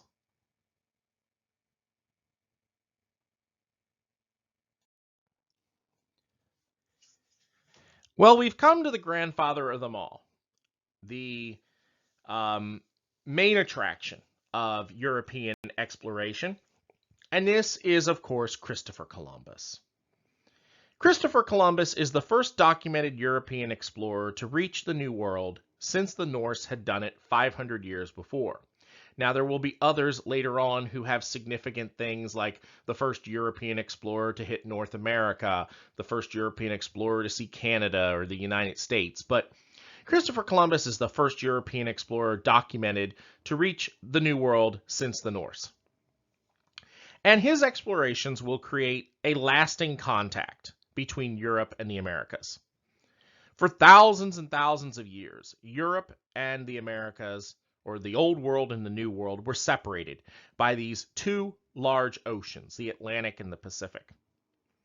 And now, after not having contact with each other for 10, 12,000 years, maybe a little more, all of a sudden, this will create an era of worldwide exploration and colonization by the Europeans. After this date, in 1492, obviously the world becomes a much smaller place. Now, the question is, who is Christopher Columbus? Well, from what we can tell for sure, he was born around 1451. We believe he was born in the Italian city-state of Genoa. That's where he said he was from. There's a lot of myths and legends that say he was from other places, but he always claimed to be from Genoa. His father was a middle-class wool weaver and cheese stand owner. He claimed to go to sea for the first time at the age of 10. Now, some people may say, well, that's a fanciful brag. It is, but it's also possible because at this time, usually you started your career at about anywhere from 8 to 12 years old. So the fact that he claimed to go to sea for the first time at the age of 10 and being raised in the city-state of Genoa, which was a naval power, a mercantile power, it's obviously likely he probably did. From 1476 to 1477, he sailed the North Atlantic. We know that he went as far north as Iceland. He discusses Iceland in some of his writings. It's there, by the way, he probably would have been immersed in the legends of Greenland. Remember, they had only abandoned Greenland around 1450, 1470. This is 1476, 1477. So obviously, they're still talking about the Greenland adventures. From 1482 to 1485, he traded with the natives along the West African coast. He explored the northwestern portion of the coast. But really, it was only a minuscule part of the African coast at that time. He would have sailed Morocco, probably, area, and that would have been as far south as he would have probably gone at that time.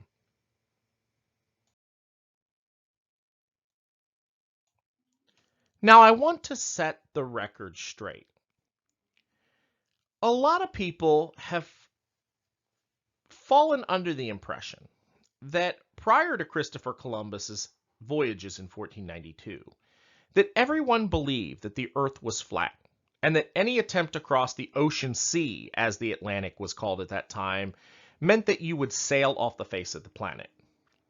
Let me be clear, that is a myth. That is something that they teach for whatever reason.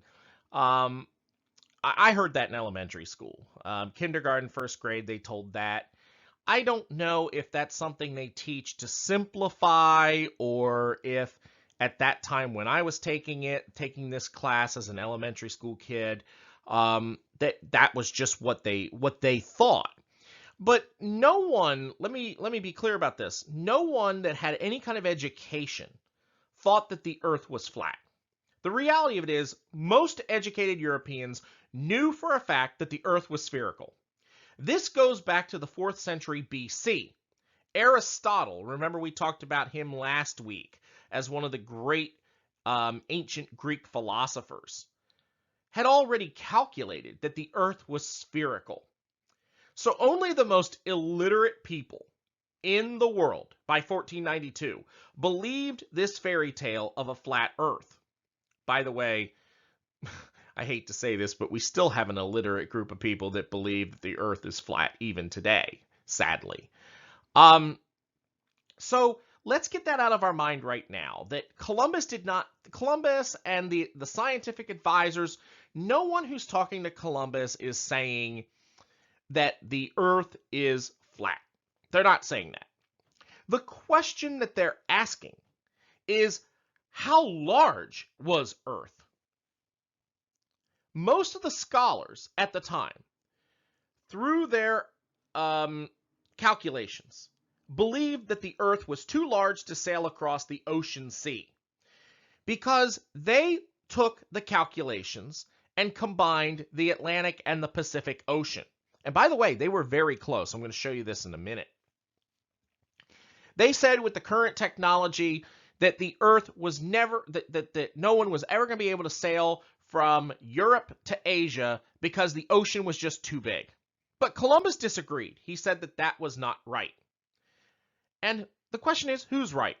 Are the scholars right in that Earth was too large to sail across with the current technology? or is Columbus right that he says you could? Well, here's a map, and boy, don't I like maps. So this is a map that was made in 1474, and when Columbus is researching for a western route to Asia, this is all while the Portuguese are looking for their water route in the east. Columbus believed that the Earth was much smaller than the scientists, philosophers believed. He believed that from the Canary Islands to Japan was approximately 3,700 kilometers. Now, what is Japan on this map? See the word there, the Cippangu, the Cipanangu. That was the European Spanish word for Japan.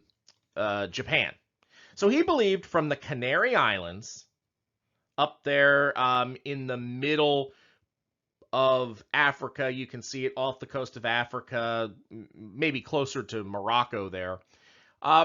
From there all the way to Japan was approximately 3,700 kilometers. He also believed that the area that the Norse had been exploring and colonizing, they were not part of some new landmass. He just said that, look, these are Asian islands or Asian lands that are much further west than had ever been previously encountered. So he believed that where Greenland is now was maybe part of modern-day Russia or maybe part of China. So Columbus, what he's doing is he's overestimating the size of Eurasia and underestimating the size of the Earth, whereas the scientists are overestimating the size of the ocean sea, or the Atlantic and the Pacific combined, but realistically looking at the size of the Earth. Now, by the way, if you look at this, look where Japan lines up with this North and South America map being put into perspective. Now, the North and South America map is not actually on this map, obviously. This is a map made in 1474, and they've put in the North and South American continents to show that while Columbus was right on the 3,700 kilometers, he's way off on where he would land. By the way, that's going to be a major problem for him throughout the rest of his life. So the question is, who was right? Were the scientists and philosophers right?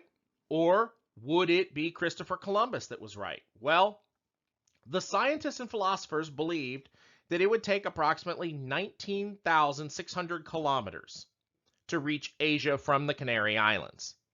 By the way, that's almost exactly the distance from the Canary Islands to the New World Islands in the Caribbean, minus North and South America.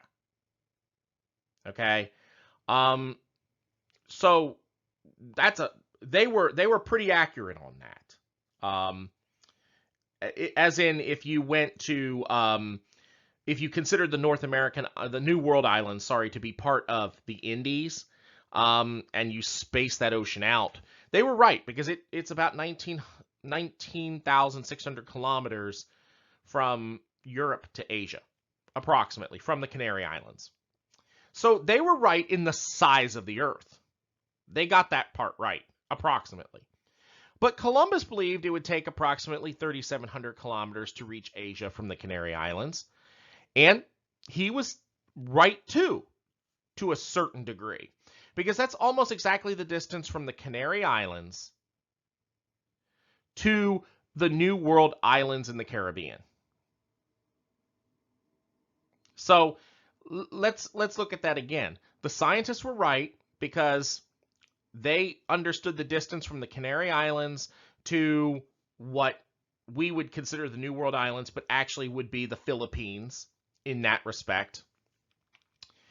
And the scientists were right, or Columbus was right, in the fact that it was 3,700 kilometers from Asia to, or from the Canary Islands to the New World.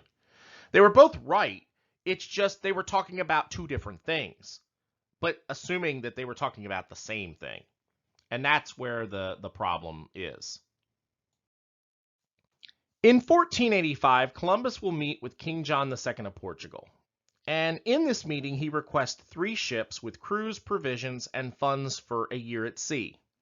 He promised that if successful, that he would find the western water route to Asia.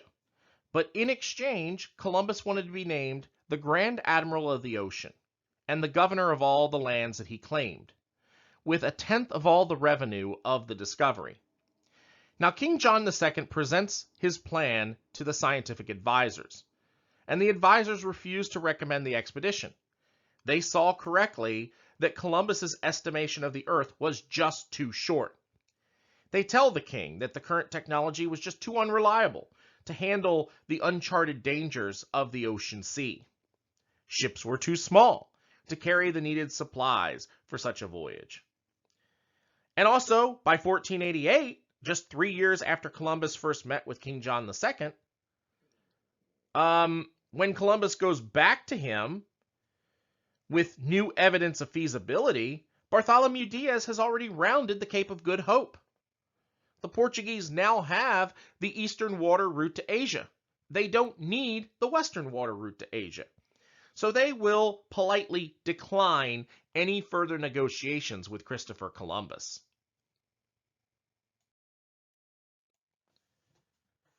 Being turned down by the Portuguese, Columbus will send negotiators to the Italian city-states of Genoa and Venice in 1488. Both of those countries, city-states, decline. In 1489, Columbus will send his brother to negotiate with the newly crowned King of England, King Henry VII.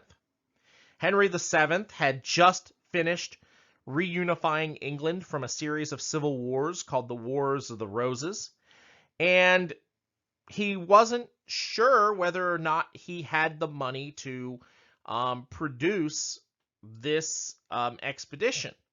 And by the time he makes up his mind in 1491 and says, yes, I will fund these expeditions, it was too late. Columbus had already found someone else.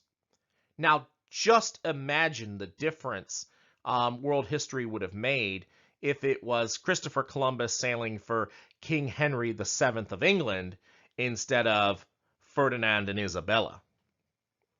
Just imagine the differences that would have occurred.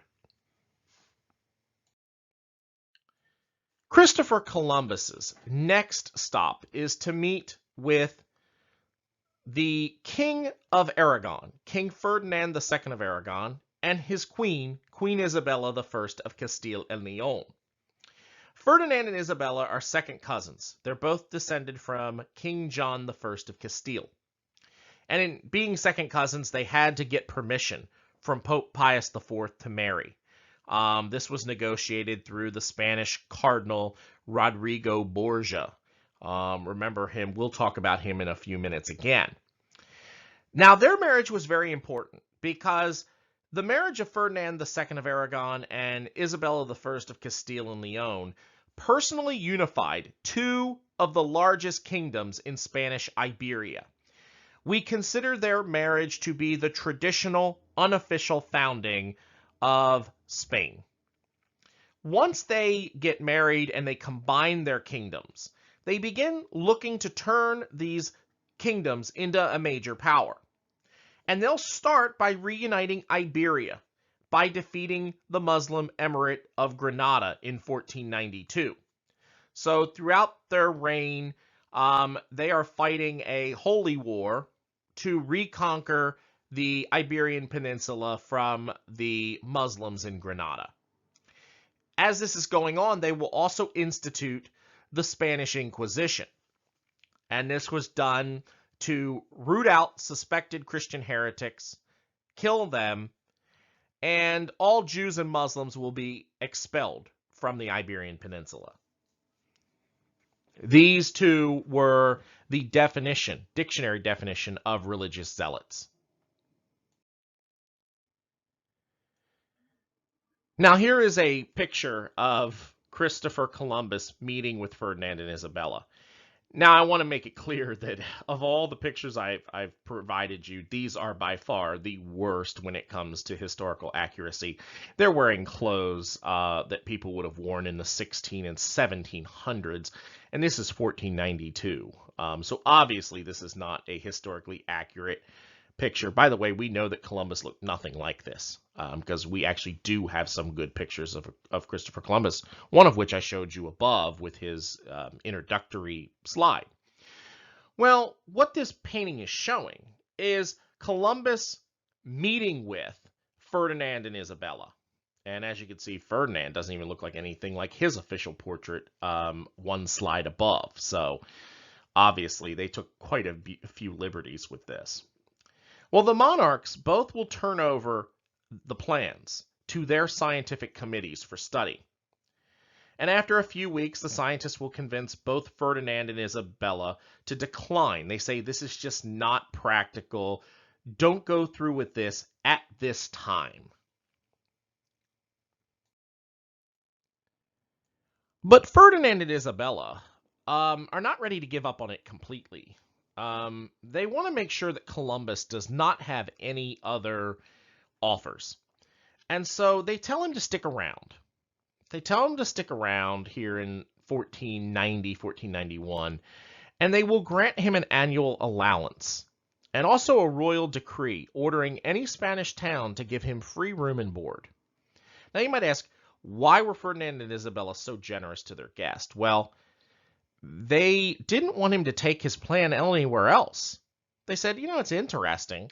I don't think it would work, but it's interesting. They wanted to keep their options open. They wanted to make sure that Columbus would be around in case they changed their mind.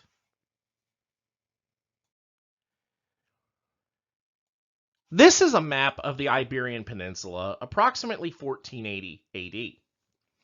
If you look to the left, there is the Kingdom of Portugal that we've talked about previously. The rest of the Iberian Peninsula theoretically belongs within the Spanish realm. There are two, as I said, main countries. Castile and Leon, which at one time were two independent countries that were combined under the family of Isabella, and Aragon. Castile and Leon were very wealthy countries. Seville, Cordova, Toledo, Galicia. These were very strong, very wealthy areas. Aragon, not so much. Catalonia, Barcelona, Valencia, these were the more poorer regions of what will eventually become Spain. So when you look at the relationship between Ferdinand and Isabella, while we may default to the idea that Ferdinand is the man, so he's in charge, it's interesting to note that Isabella has a lot of authority and clout due to the fact that she comes into this marriage with the most amount of money. So she definitely does, in many ways, she rules the roost. Down at the bottom of the Iberian Peninsula, you will see the Kingdom of Granada, or the Emirate of Granada. This was the Muslim kingdom made up of Moors, or North African Muslims, that had existed for a few hundred years on the southern tip of the Iberian Peninsula. And this was the country that the kingdoms of Castile and Leon and Aragon were fighting during the Reconquista, trying to reconquer all the sacred Christian lands from the infidel Muslims. In 1492, Ferdinand II of Aragon and Queen Isabella I of Castile and Leon are successful. The Emir of the Emirate of Granada, Muhammad XII, will surrender his kingdom, and he will go into exile into North Africa. This is officially the end of the Kingdom of Granada, or Emirate of Granada, and it's also the official end of the Reconquista. Now, this painting that I'm showing you, again, they're taking very big liberties. first of all, Ferdinand and Isabella don't look anything like that. I'm not even sure how she got so old so quickly. But we also know that we don't believe that Muhammad the 12th ever actually physically met King Ferdinand II and Queen Isabella I. We don't know that they were ever around each other personally. So it's a cool picture again to show a good visual, but it's probably not very historically accurate. Now, in early 1492, as the Reconquista is finishing up, Columbus will go back to Ferdinand and Isabella, and he says, I want to do my trip. If you won't let me do the trip, that's fine. I appreciate all that you've done for me with the salary and the free room and board, but I think I'm going to go and see if I can find someone to fund my trip. And this is what he asked for. He says, again, I want to be Admiral of the Ocean Sea. I want to be Viceroy and Governor of all new lands discovered. I want to be able to nominate 3 candidates from which the monarchs, Ferdinand and Isabella, could choose one for any office in the New World. I want 10% of all revenue in perpetuity, meaning forever. And I want 1/8 interest in any commercial venture in new lands discovered with 1/8 of the profit. Now, Ferdinand II, sorry, is essentially like, yeah, right, go ahead and go, whatever. And this is where Isabella steps in. She goes, look, here's the deal. Most of what he's asking for is ships, crew, and supplies. All the rest of this stuff, this 5 things he's asking for, 6 things he's asked for, it's all hypothetical. Let's give it to him. Because here's the deal. If he makes it back, we are going to be rich beyond our dreams. But let's face it, if he doesn't come back, we're rid of a major pain in the rear end. So why are they so generous with their terms? Because no one, including Ferdinand and Isabella, expected him to return, let alone be successful. So they agree to all of his terms, and they begin allowing him to plan for his expedition. The first voyage of Christopher Columbus leaves Seville on August 3rd, 1492. Columbus will take 3 ships with him, the Nina, the Pinta, and the Santa Maria. And they will stop off at the Canary Islands for a few weeks for repairs and supplies. And then on September 6th, 1492, they will resume their expedition. After about a month and a few days, the crew becomes restless. They demand to return to Spain. And Columbus will say, if give me 1 more week, if we find nothing in that week, we will turn around. On October 12th, 1492, approximately 2 a.m., a lookout aboard the Pinta will spot beach fires, signifying land. Now, we're not sure where he was. By the map I provided, we believe it was in the Bahamas. But we can't be 100% sure.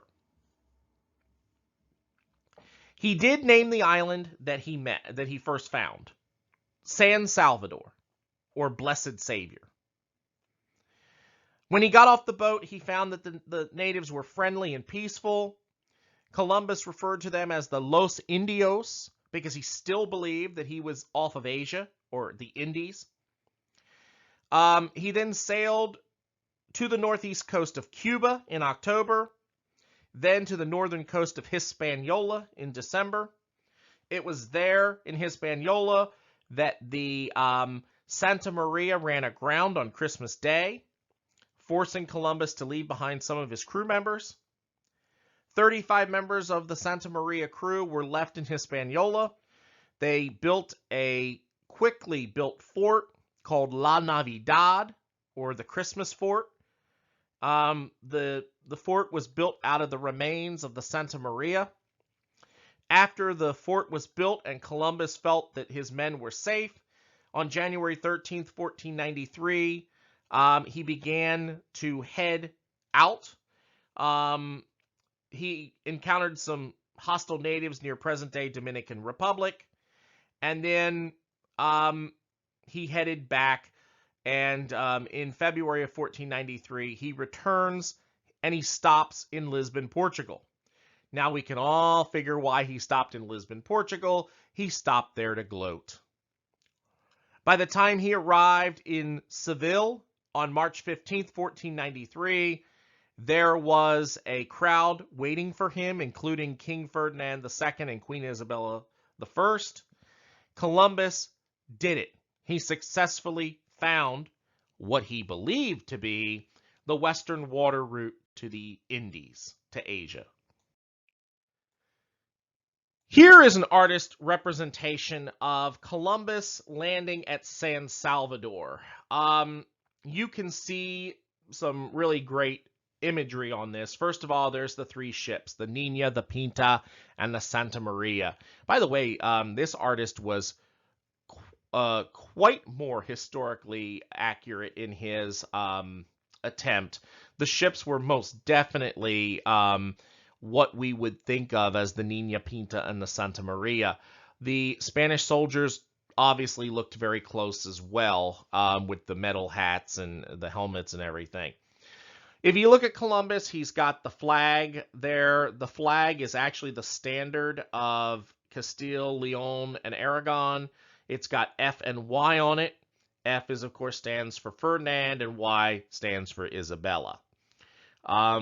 This is supposedly where Columbus is essentially claiming all the land that he discovers for Ferdinand and Isabella. These will now be part of the new Spanish Empire.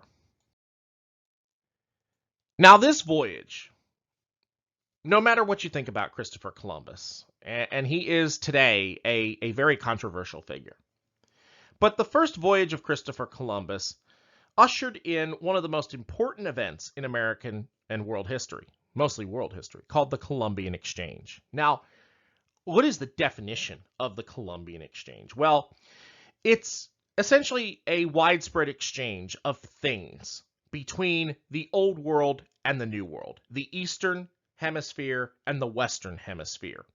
Things like animals and plants and human populations, including slaves, communicable diseases, technology, culture, ideas.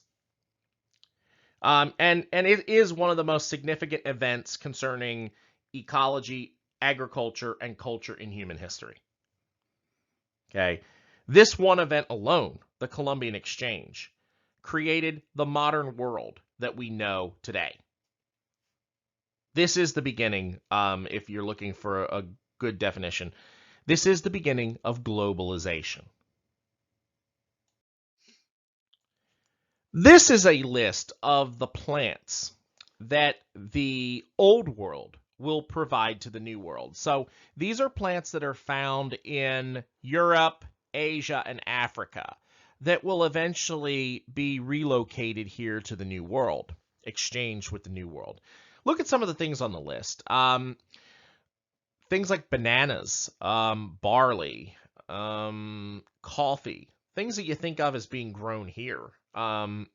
Soybeans, hemp, eggplant, kiwi fruit, olives, obviously, from Italy and Greece, oats, okra, peaches, hazelnuts, sugarcane. Look at the sugarcane fields in South America.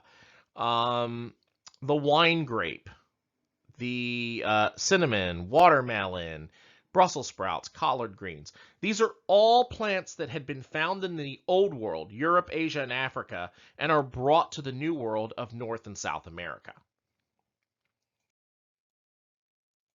Now the reverse. Here are the plants that were native to the New World, North and South America, and will be brought to the Old World. And some of these are just absolutely surprising for some of you who, think about food overseas. Think about the well, maize, corn. I mean, that obviously has become a worldwide staple, obviously. Pineapples, peanuts, the pumpkin, tobacco. Think about the people who smoke in Europe. Prior to this, they didn't have tobacco. Um, Chili peppers. Think about Thai food and Indian food without chili peppers. Um, the potato. Think about Ireland and the Irish potato famine. Rubber. Um, Strawberries, zucchini, the dandelion. Most people think of dandelions as weeds, but they're actually in many cultures an herb.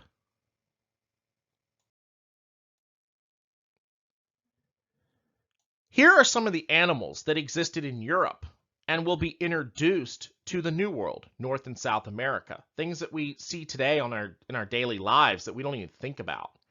The honeybee was not native to the New World. There were no honeybees. The domestic cat. The domestic cat was a European animal.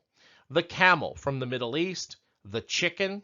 The cow. Now, I know that sounds absolutely blasphemous, especially for people in Texas and Oklahoma, that how can a cow be from the old world? Well, the only New World bovine that existed prior to Columbus, including, by the way, the Texas Longhorn, the only bovine that existed in the New World was the American buffalo or bison. All other cows here in the United States today are descendants of cows that were brought after Christopher Columbus landed in the New World. Same thing with goats, same thing with the horse. Remember, there were horses in North America and South America, but they had long since died out. The domestic rabbit, the domestic pig, the rock pigeon, the sheep, the domestic sheep, the silkworm, the water buffalo, the goose, the domestic style goose, which you see down at the bottom, and the ferret. These are all animals that existed in Europe, Asia, and Africa and are going to be brought to the New World, North and South America. Now, here are the animals that existed in North and South America, the New World, and will be brought to the Old World, Europe, Asia, and Africa. The alpaca, the llama, they're both right next to each other in the middle row. The guinea pig, which is in the upper center row. The turkey. There was no Thanksgiving turkeys prior to the Columbian Exchange. Raccoons. Funny story. Raccoons are not native to Europe, but they decided to import them. Germany, especially, decided to import them because they thought they would make great fur. There are now probably more raccoons in Germany than there are here in the United States. They just took over. So they're considered a pest over there, much like they're considered pests here in many ways, although they're native here. The gray squirrel that we see today is not native to Europe, but yet you see them in Europe all the time. The chinchilla, the Muscovy duck, there in the lower left-hand corner, and the coypu or river rat in the upper right-hand corner. All things that exist in the New World and are brought to the Old World. Now, the Old World diseases that will affect the people living in the New World. Now, you have to remember, first of all, that because of the Atlantic and the Pacific Ocean and the 10,000 years or so that these people have not been around each other, many of these diseases have evolved and began during the time that these people were not around, the North and South American Indians. So there is no immunity like the Europeans would have to these. Sure, Europeans will still die from these things, but not nearly on the scale that the North and South American natives would, because obviously they have no antibodies, they have no protection. The bubonic plague, the chicken pox. People today, most everybody gets chicken pox, they survive.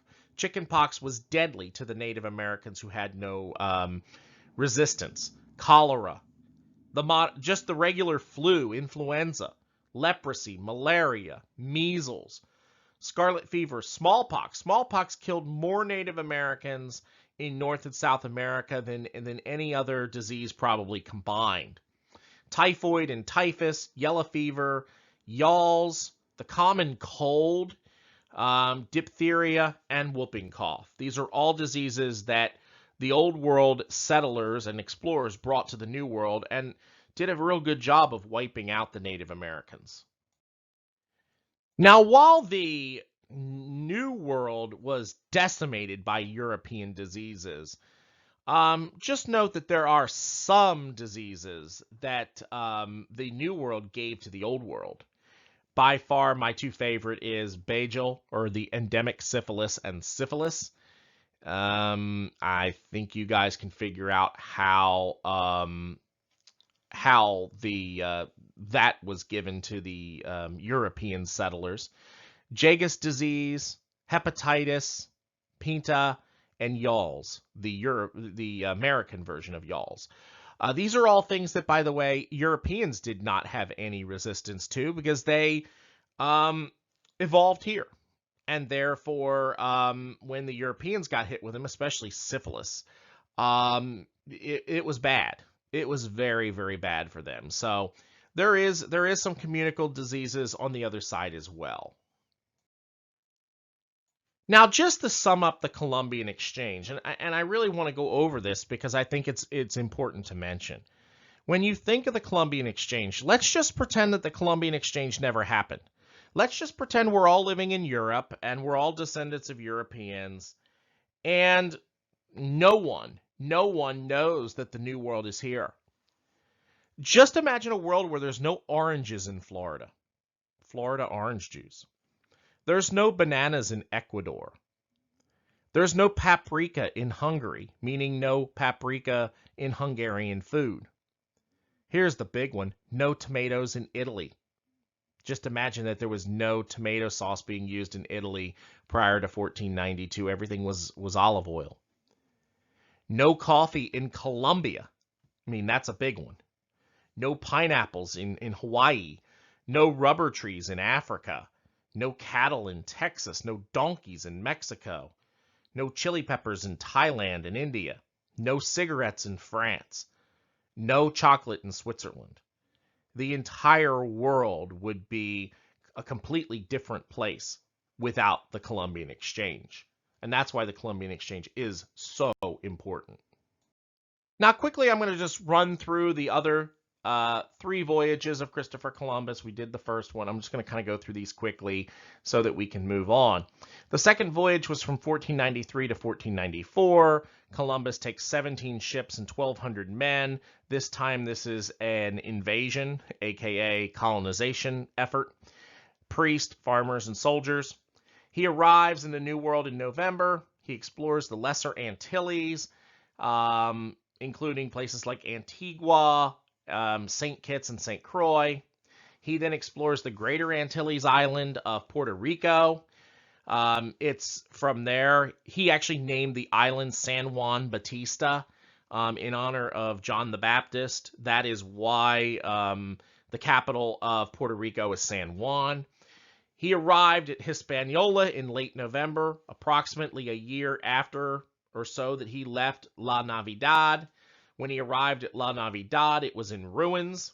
The Spaniards had killed a Native American over a misunderstanding, and then there was a second misunderstanding when the natives came back and wiped them out. Columbus found out what happened, and so he cruelly slaughters all the local tribes. Not the tribe that had anything to do with it, mind you, all the local tribes in the area. He then moves his settlement about 100 kilometers east, founding the new settlement of La Isabela, present-day Dominican Republic. Then, in 1494, he explores Cuba, which he believed to be a peninsula off of mainland Asia, and Jamaica. And then in August of 1494, he returns to Spain. Now remember that the Portuguese said no. to Christopher Columbus. Well, now here in 1494, they're upset because they feel as though the Spanish are going to get all these goodies and they're not going to get any of them. So the Spanish and the Portuguese begin to threaten to go to war with each other. And it's up to the Pope, Pope Alexander VI, to negotiate a treaty. Now, Pope Alexander VI, we mentioned him briefly before when we talked about the Spanish Cardinal, Rodrigo Borgia. Alexander VI is Rodrigo Borgia. And Alexander VI is going to decide that the safest way to do this is to just draw a line down the middle of the Atlantic Ocean. He's going to draw a line down the middle of the Atlantic Ocean called the Papal Demarcation Line. And all the lands that were not Christian to the east of that line are going to belong to Portugal. All the lands to the west of that line are going to belong to Spain. Well, when he draws the line, Alexander VI, he mismarks the meridian, and he draws a line through South America. This is why in South America there is one country that speaks Portuguese, and that Portuguese country is Brazil. Because if you look at the map on this slide, you will see that yellow line cuts right down to where Brazil is. Now, it does the same thing. I mean, it cuts Australia in half, meaning that if they had found it, the Spanish and Portuguese would have had to share, Australia. It also slices in half Papua New Guinea, but it does protect the Philippines and Malaysia and Thailand. It protects some of the wealthy lands for the for the Portuguese. Now, Portugal gets to claim Brazil. Okay? The Spanish will complain. They say this is a mistake. But remember that the Pope is infallible. The Pope at this time is considered God's representative on earth, and he essentially says, sorry, but when I drew the line, God had his hand on it, and yeah, I made a mistake, but the mistake was made by God, so it is what it is. This is known as the Treaty of Tordesillas of 1494. It splits the world in half between Catholic Portugal and Catholic Spain. It's designed to stop a war before it begins. The third voyage of Columbus, these voyages are from 1498 to 1500. Columbus leaves Spain in May of 1498. He arrives at Trinidad. He then explores the Gulf of Paria. He explores the mainland of South America, discovers the Orinoco River, the islands of Tobago and Grenada. He then lands at Hispaniola. He finds that his colonial capital is in revolt, and Columbus is in the process of having a nervous breakdown. So he asked the Spanish government to send help, send a commission to help him rule. And instead, the Spanish government sends a new governor, Francisco Bobadilla. Bobadilla will tell Columbus, I want to send you back to Spain to talk to the king. And Columbus says, no, the only way you're going to send me back is under arrest. So Bobadilla arrests Columbus, puts him in chains, sends him back to Spain. And once he gets back to Spain, Columbus is in prison for 6 weeks before Ferdinand II orders his release. When Columbus is released from prison by Ferdinand II, he is stripped of his position as governor of all the territories in the New World. But he does get to keep his position of Admiral of the Ocean Sea. He does request one final expedition, this time solely for exploration.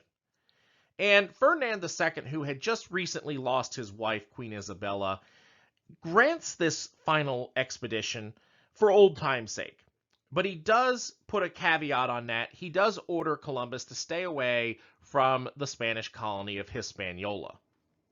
And Columbus's goal during this expedition was to finally find the westward passage to the Indian Ocean. So while everyone's starting to question and maybe say, maybe we're not in Asia, Columbus is firmly, arrogantly saying, no, we are near China. I know it. I just need one more expedition to peek in all the different rivers, and I will find the water route to Asia. The fourth voyage of Columbus leaves in 1502, and it arrives in Martinique on June 15th. While exploring, a hurricane was headed towards the Caribbean, so the fleet heads towards Santo Domingo, the capital.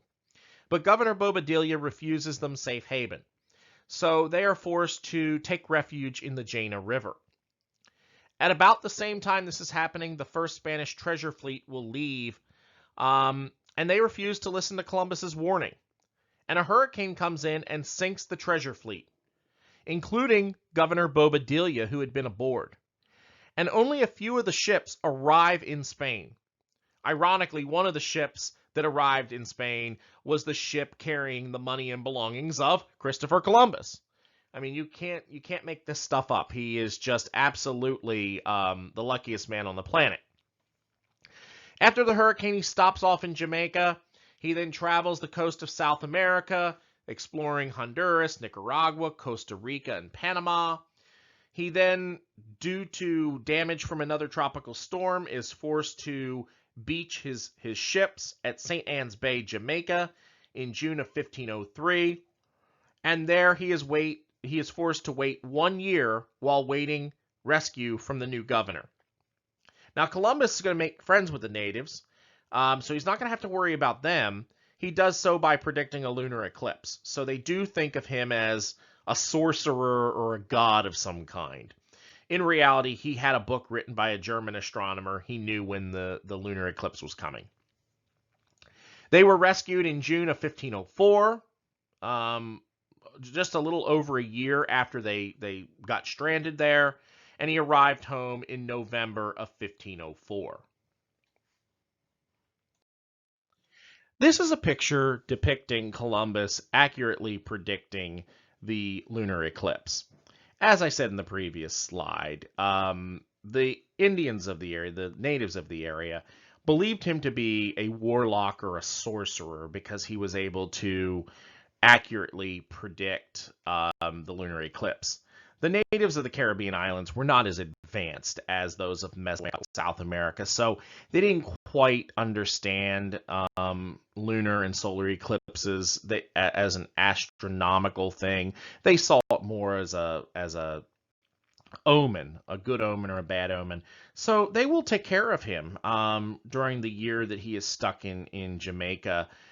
They will protect him, they will take care of him, and not necessarily worship him as a god, but they do see him as a divine inspired figure. So Columbus does luck out in this way. Again, he's the luckiest man in the world in some cases, and he does in this case as well. Upon his return to Spain, Columbus will begin writing 2 books. His first book is called The Book of Privileges. He publishes it in 1504.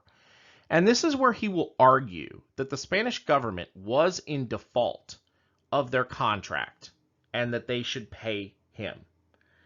The second is a Book of Prophecies in 1505. Now, this just shows you how arrogant Columbus could be. He will use passages from the Bible to place his own personal achievements as an explorer in context. He literally will go through the Bible and find places that he says the Bible is predicting him. If that's not the definition of arrogant, I don't know what is. Now, one thing about the Book of Privileges, Columbus did keep good books. His family kept suing for generations and generations. And then I believe it was either in late 1700s or early 1800s, the Columbus family actually did finally successfully sue the Spanish government, and they got back that 10%.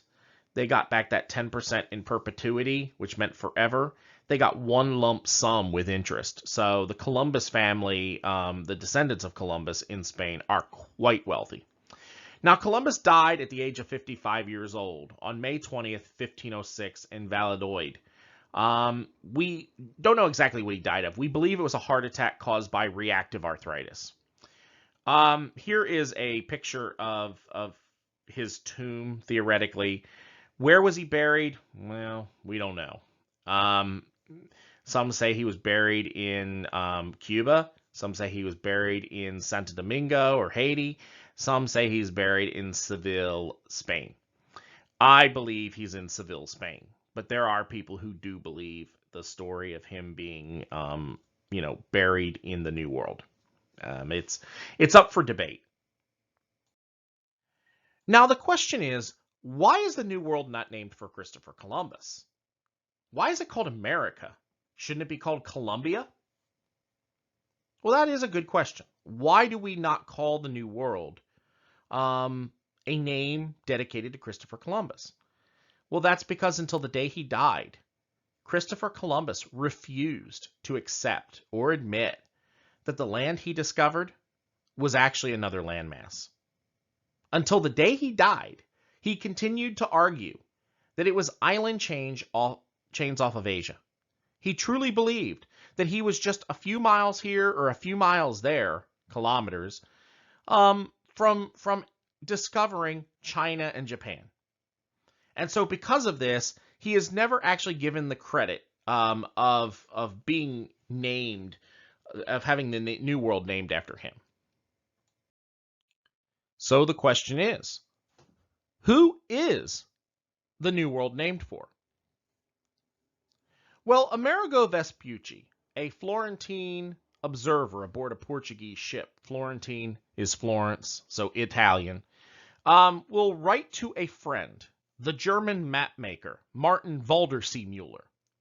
And in this letter to Waldersee-Müller, he describes the landmass for the first time as a Nuevo Mundo, or New World.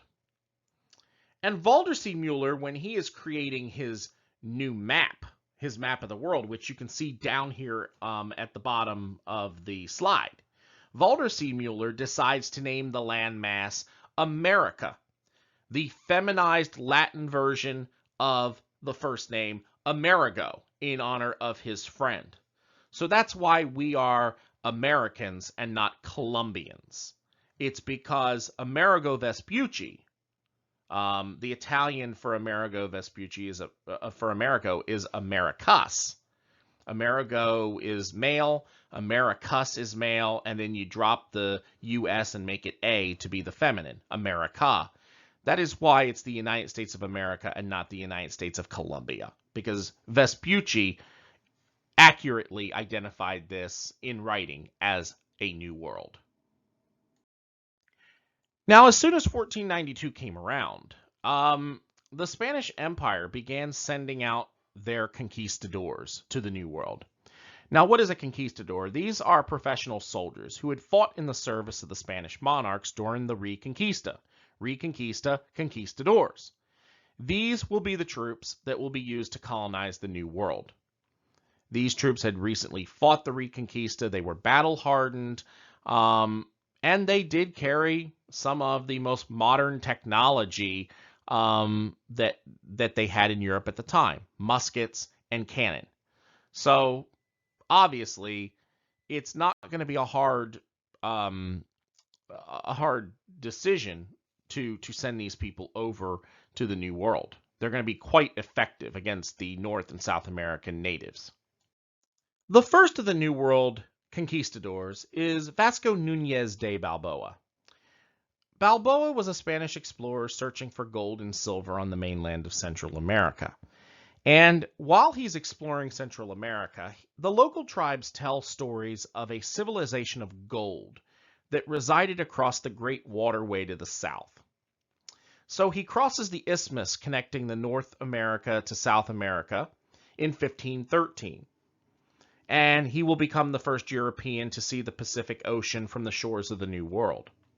He names this body of water the South Sea. He is never able to find any major suppliers of gold or silver, but he does point the Europeans in the direction of the Incan Empire, because this civilization of gold to the south of the Great Waterway is approximately the Inca Empire. Now here is an artist representation of Vasco Nunez de Balboa. And here he is with the flag of Spain. And he is claiming the waterway that we now call the Pacific Ocean, that he named the South Sea. He's claiming that for the King of Spain.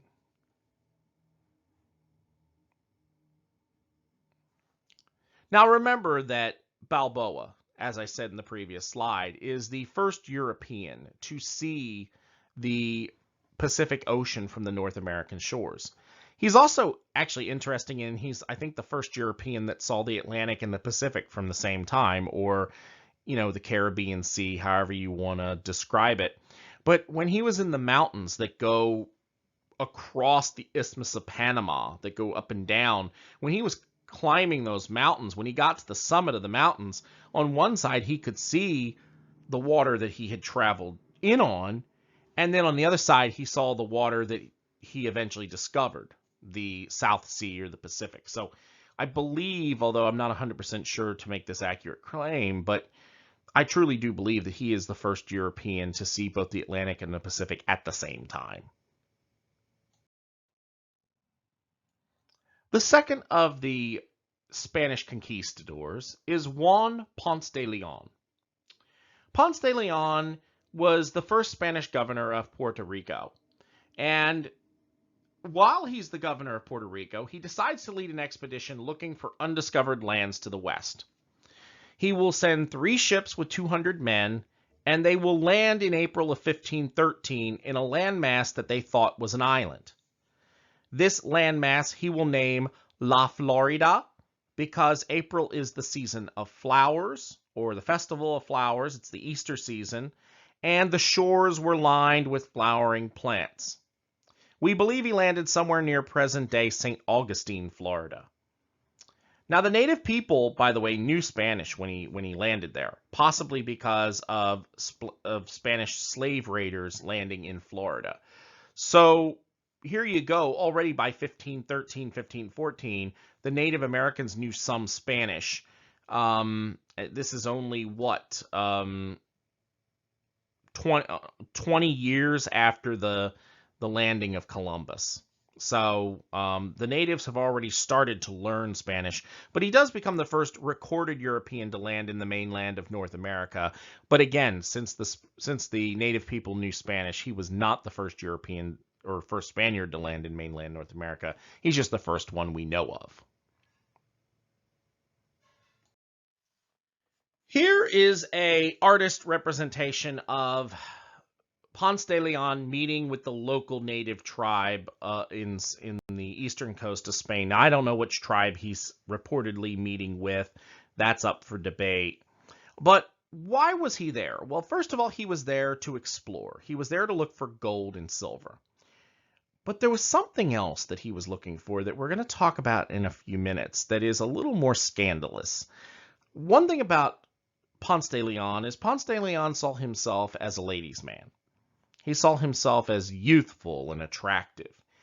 And so he was always looking for something to give him essentially, a shot in the arm. Something that would make him almost invincible. So there were some stories going around that he found a little too good to pass up. But the main purpose of his expedition was to find gold, silver, and to explore. And he did all those things. Now, one major thing that Ponce de Leon finds during his expeditions, during his trip down the Florida Peninsula, is that he discovers what we call the Gulf Stream.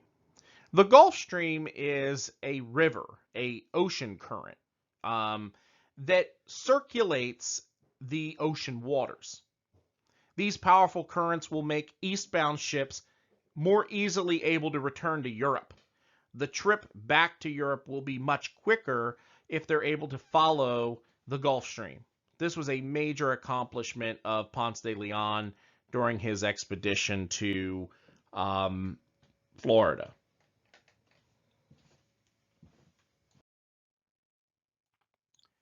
Another discovery during his first expedition to Florida is the Florida Keys. Here you can see the map of all the Florida Keys from Key Largo in the northern part of the Keys, all the way to Key West in the southwesternmost version of the Keys. The Florida Keys, as far as the Spanish were concerned, were basically worthless. They're mostly sandbars, so they had very little interest in them. Obviously, today you see some of the names of these: Key Largo, Plantation Key, Isla Morada, Conch Key, Key West. These are all major tourist attractions today, major beach resorts, but the Spanish had little, if any, interest in them. Now, that expedition that Juan Ponce de Leon took, the first one, will explore the West Coast all the way up to present-day Tampa Bay. So they're going to go all the way around the Florida Peninsula. And after about 8 or 9 months, he's going to return to San Juan, Puerto Rico. But then in 1521, Ponce de Leon is authorized to colonize Florida. And he will go with an expedition of 200 men, farmers, priests, and soldiers, and 50 horses. And this time he's going to go to southwestern Florida. They think he landed near present-day Charlotte Harbor. Now, after he gets there, his party is attacked by hostile natives. Ponce de Leon was injured at this time. He was shot with an arrow or a dart that had been poisoned from sap from a local tree.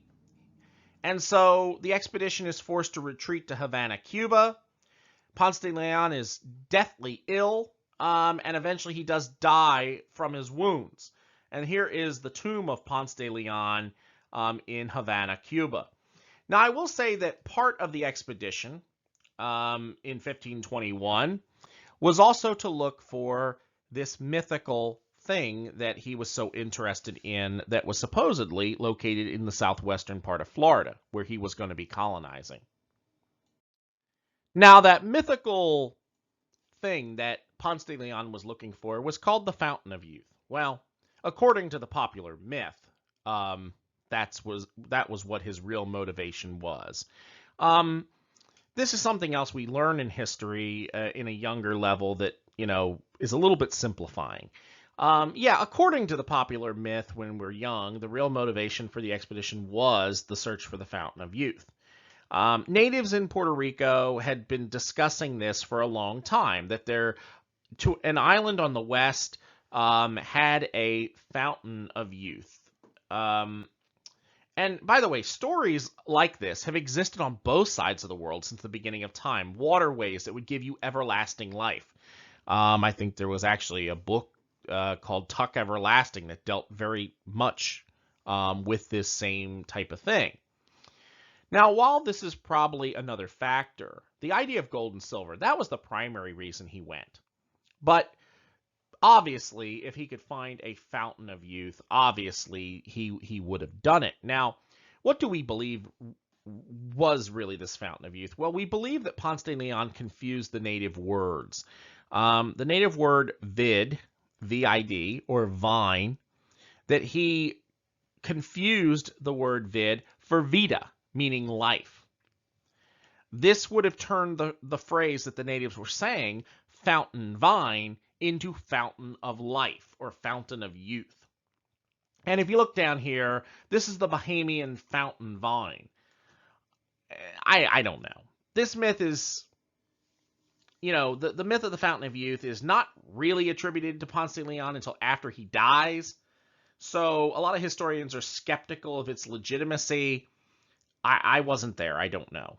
And without the lack of evidence, what I would say is it's a nice story to tell, but we have no actual evidence it's true. But it's a cool story to tell.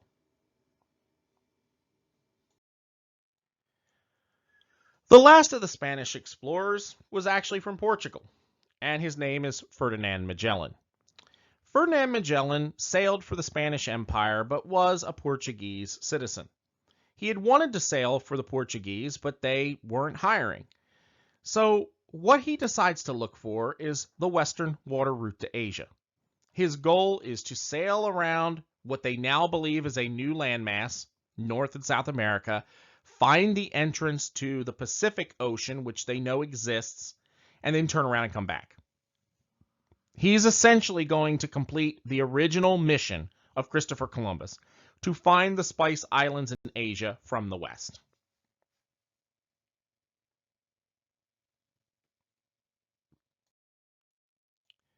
Now, as part of his contract, Ferdinand Magellan is going to be made a commander of the Order of Santiago, which is a member of the Spanish nobility. He's also going to be given a monopoly on the trade route for 10 years, meaning he will make virtually all the money, except for the King of Spain, on the trade route. He's also going to get 5% of all net profit. He'll also get 20% of gains of travel, meaning if people pay to go to this new area to trade or whatever, he's going to get a 20% cut of their profit.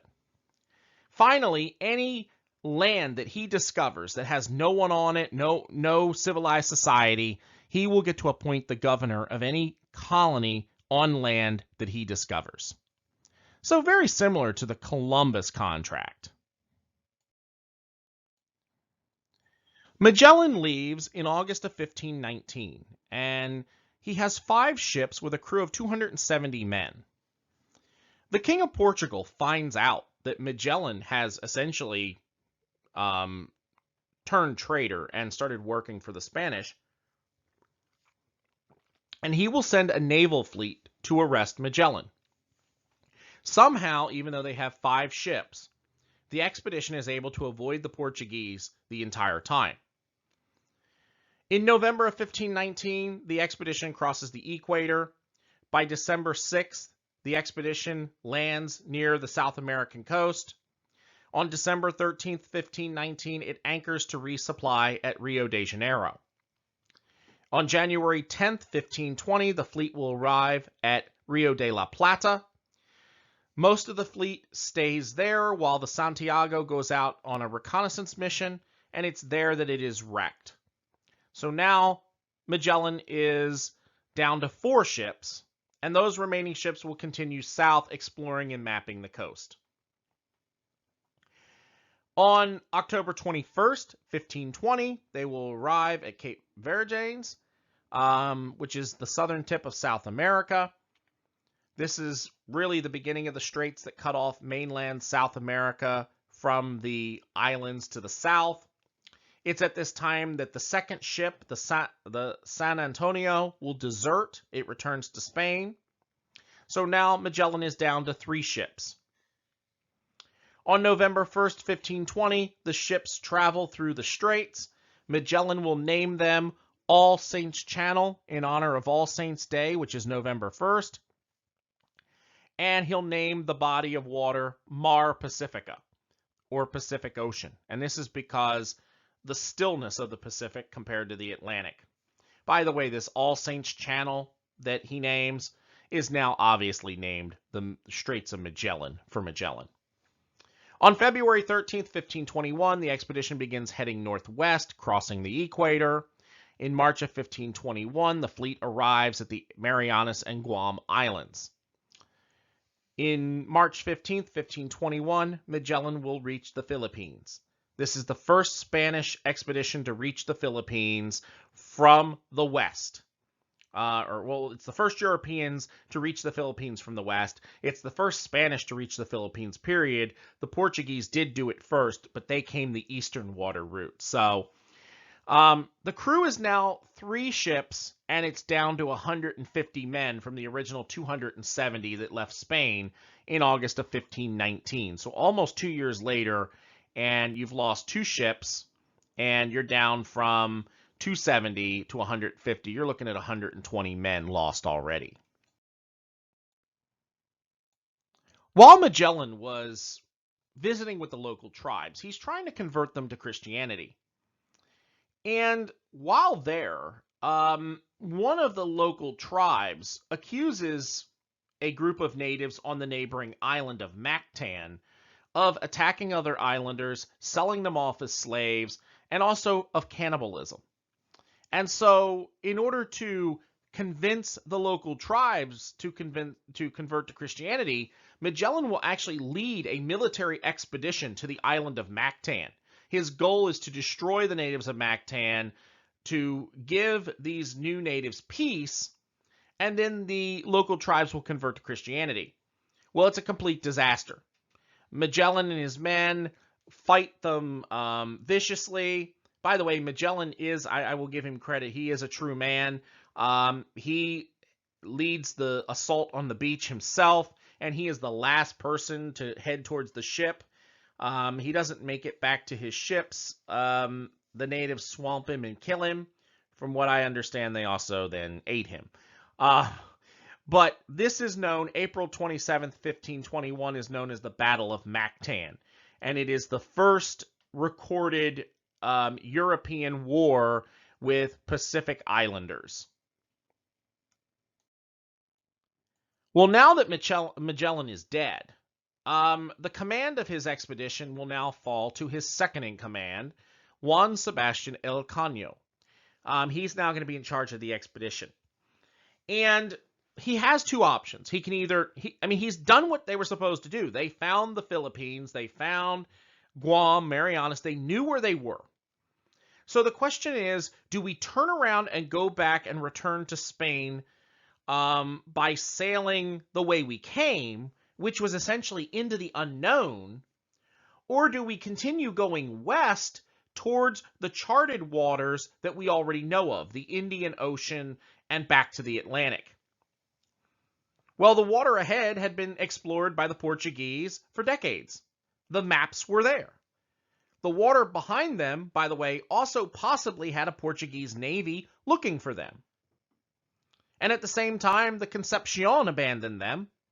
The ship itself abandoned them due to storm damage. They were forced to essentially, just leave it behind. And so now they're down to two ships. And Juan Sebastian Elcano makes the right decision. He says, let's keep going forward because we know what's there. We don't know what's behind us. After a brief stop off in Brunei and the Spice Islands, the expedition will leave again on December 21st, 1521. The expedition will head out. The Victoria the flagship will be under the command of Elcano. It leaves first. The Trinidad was supposed to leave a few days later due to having to be repaired. On May 6th, 1522, the Victoria will round the Cape of Good Hope. On board, the only food and supplies they have left is a ration of rice. When they arrive back in Spain on September 6th, 1522, only one ship returns, the Victoria. They never hear from the Trinidad again. The loss of men, 232 sailors, including their commander, Ferdinand Magellan, will die. Aboard the Victoria will arrive 18 crew members. Most of these people were buried due to starvation and scurvy. There were no rats on the ship. There were no shoes. There were no belts on board. Some of the crew even resorted to cannibalism, eating their dead to survive.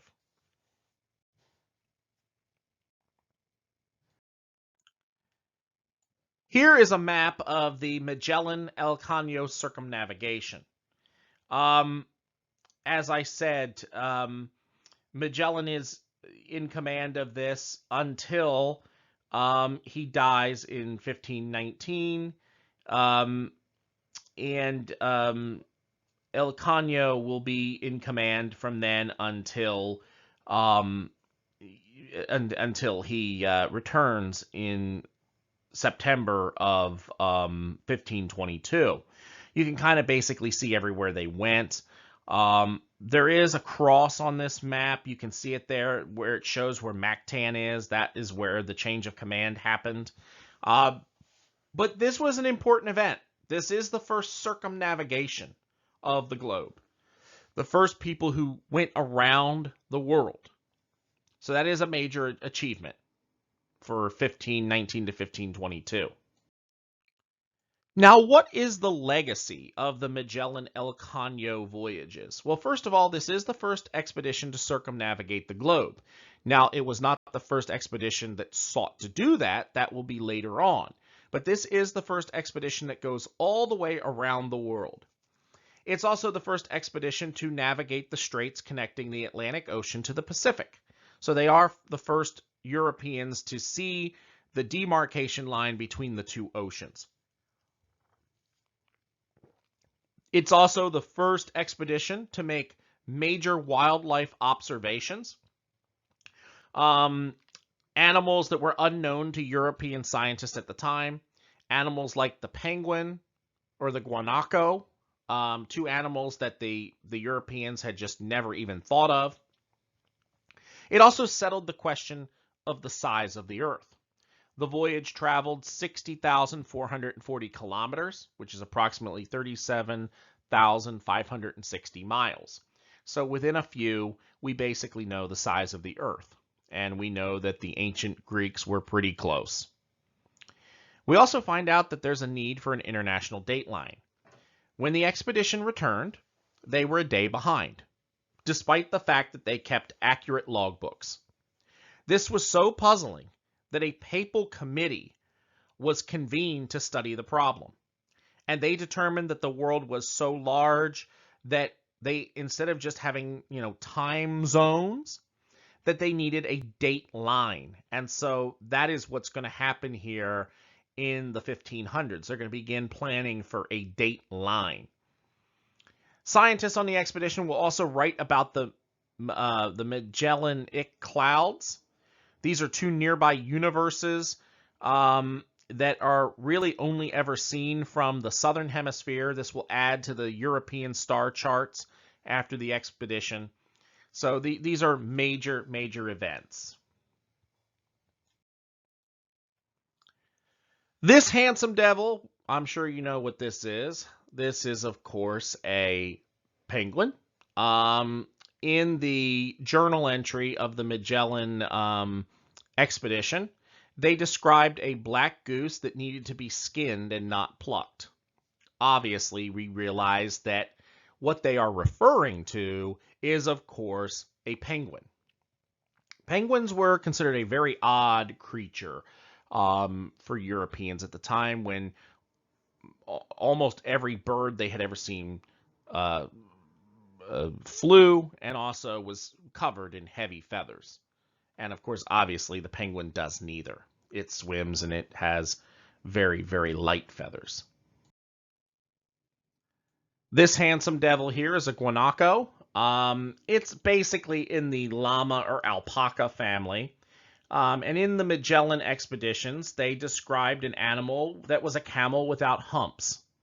Now, obviously, after exploring North and South America, mainly South America, we realized that what they were referring to was the guanaco. And you can see how, from a distance, they would have made the determination that it did look like a camel without humps. It's got the same basic facial feature, same basic body. The hair is a little thicker. Obviously, a camel does not need the same hair in the desert, and obviously there's no humps, so it does kind of look like a camel without humps. And for those of you who are unfamiliar, this is the Magellanic Clouds. These are the two universes that you can see from the southern hemisphere.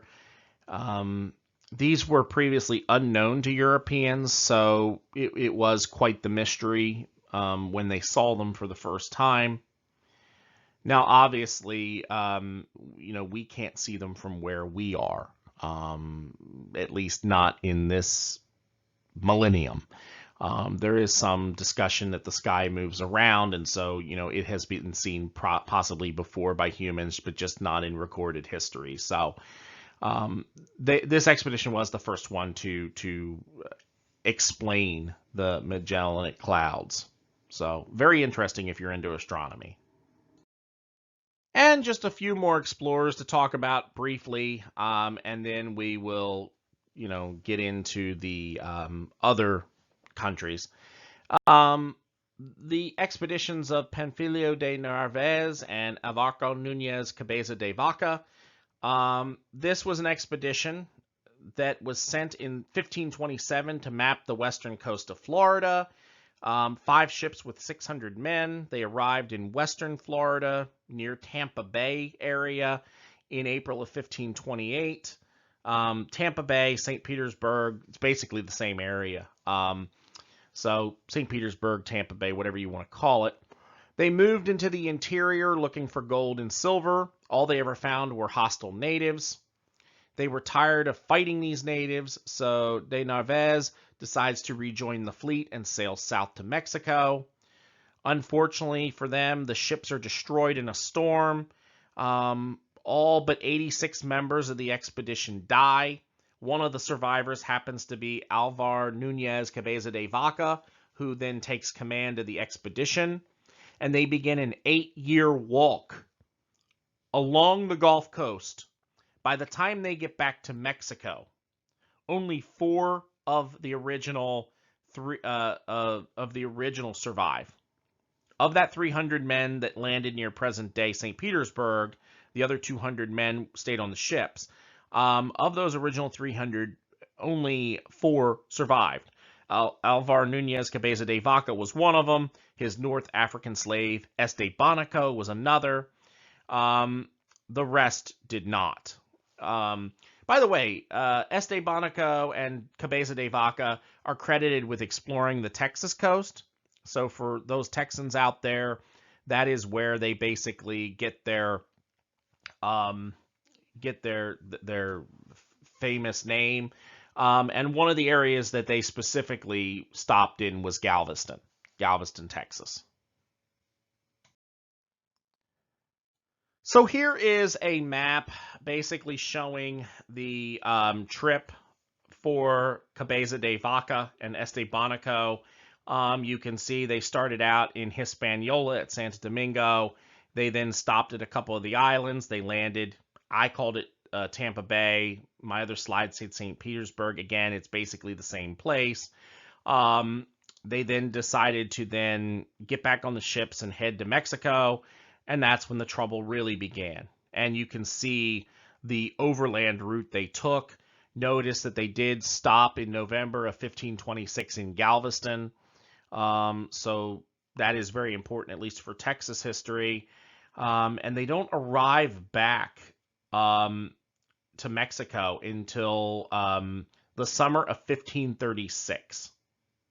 So just think about that a minute, how long it took them. They were in Galveston in 1520, 26 or 28. So my eyes are tired. I can't quite see the date. It's either 1526 or 1528. I think it's 1528 actually. Yeah, it's 1528. So 1528 or 1529. So it took a long time for them to get to Mexico City. So just imagine that for a minute. But that's a good map. Unfortunately, I couldn't find a good map that was in English. So I find that I go online and hunt. I find the maps that I can find. So sorry about that. The next expedition will be led by Hernando de Soto. De Soto was sent to explore the southern portion of present-day United States. He will land in 1539 near present-day Bradenton, Florida. His expedition will have 9 ships with 620 men and 220 horses. Now, the purpose of his expedition is to look for gold and silver, like any of the other conquistadors. But what he does, which is much more important, is he explores modern-day Georgia, South Carolina, North Carolina to the Appalachian Mountains, and then he will follow the Tennessee River into Alabama.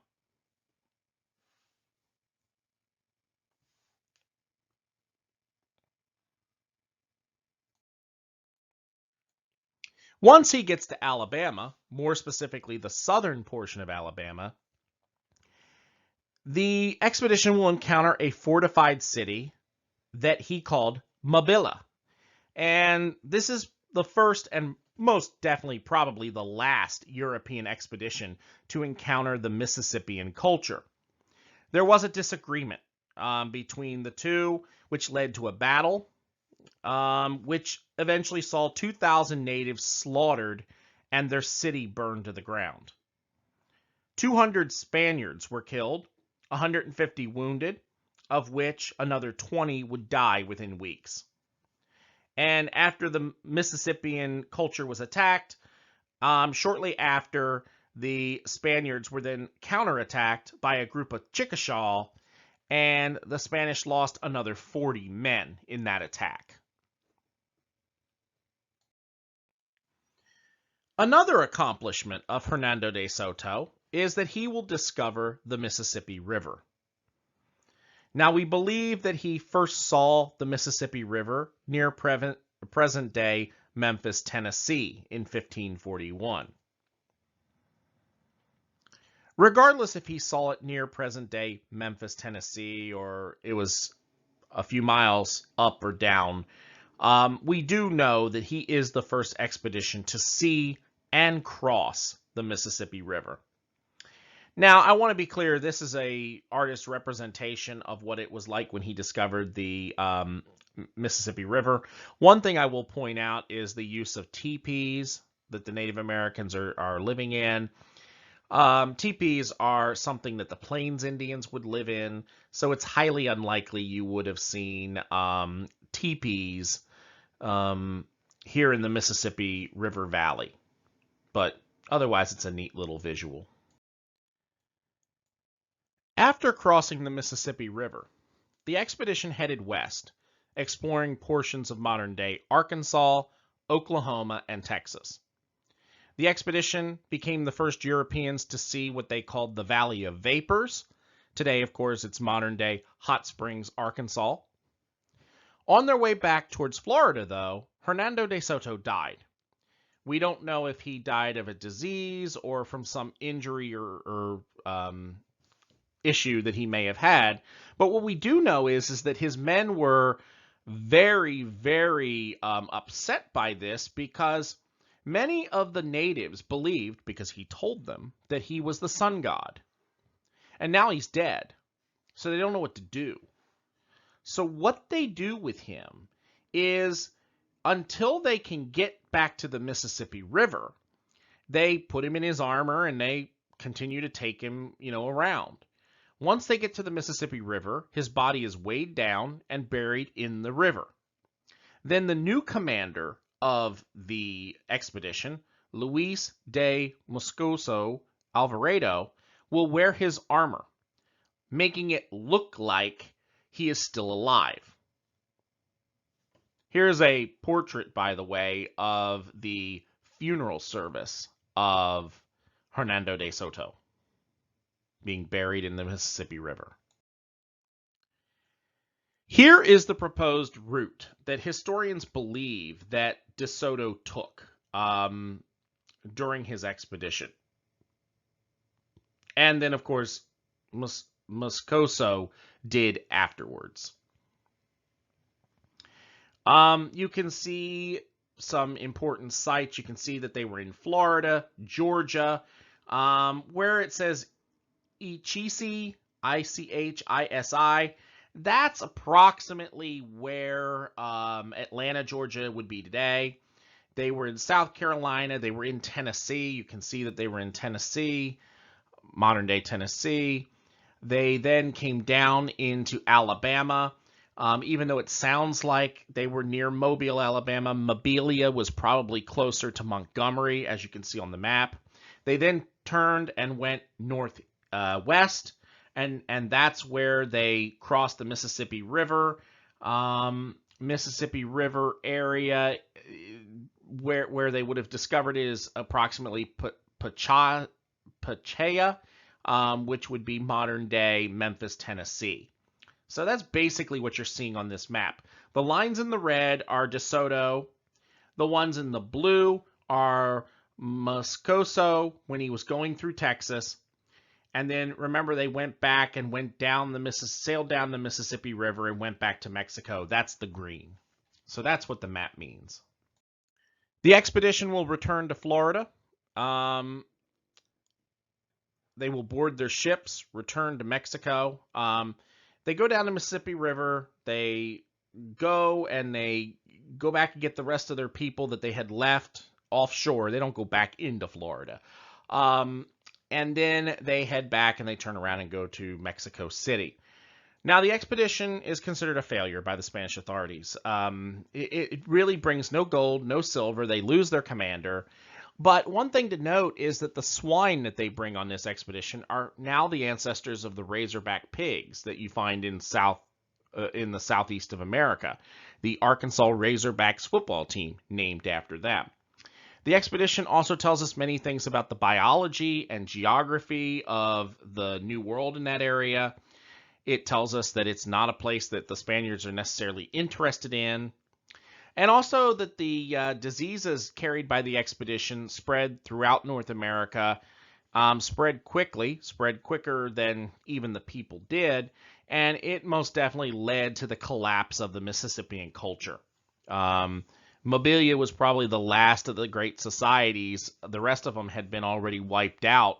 Remember, the disease can pass a lot quicker than the people can. So it was a disaster by the Spanish authorities, but in many ways, for the Spanish, it actually did work out. The final of the Spanish conquistadors we'll talk about is Francisco Vázquez de Coronado. Coronado had been the governor of the Spanish territory of Nueva Galicia, or New Galicia, which was a province of the Pacific coastal region of Mexico, making up the states of Jalisco, Sinaloa, and Nayarit. And he had served in the Reconquista. He, by this point, was an older man. He had been a young member of the Reconquista army. And he will have, as governor of Nueva Galicia, will send an expedition led by Friar Marcos de Niza and the slave Estebanico to explore the territory to the north of modern-day Mexico. The expedition does return, minus Estebanico, who does die on the expedition. But when they return with stories of a city called Cibola, which was explained or defined as one of the legendary lost cities of gold. And de Niza described this place as being built of solid gold. So obviously, Francisco de Coronado was obviously interested. Obviously. In 1540, Coronado will set off on his own expedition to conquer these territories. He takes with him a force of 335 Spanish soldiers, 1,300 native warriors, 4 monks, and several African and native slaves. He will begin following de Niza's path to Cibola.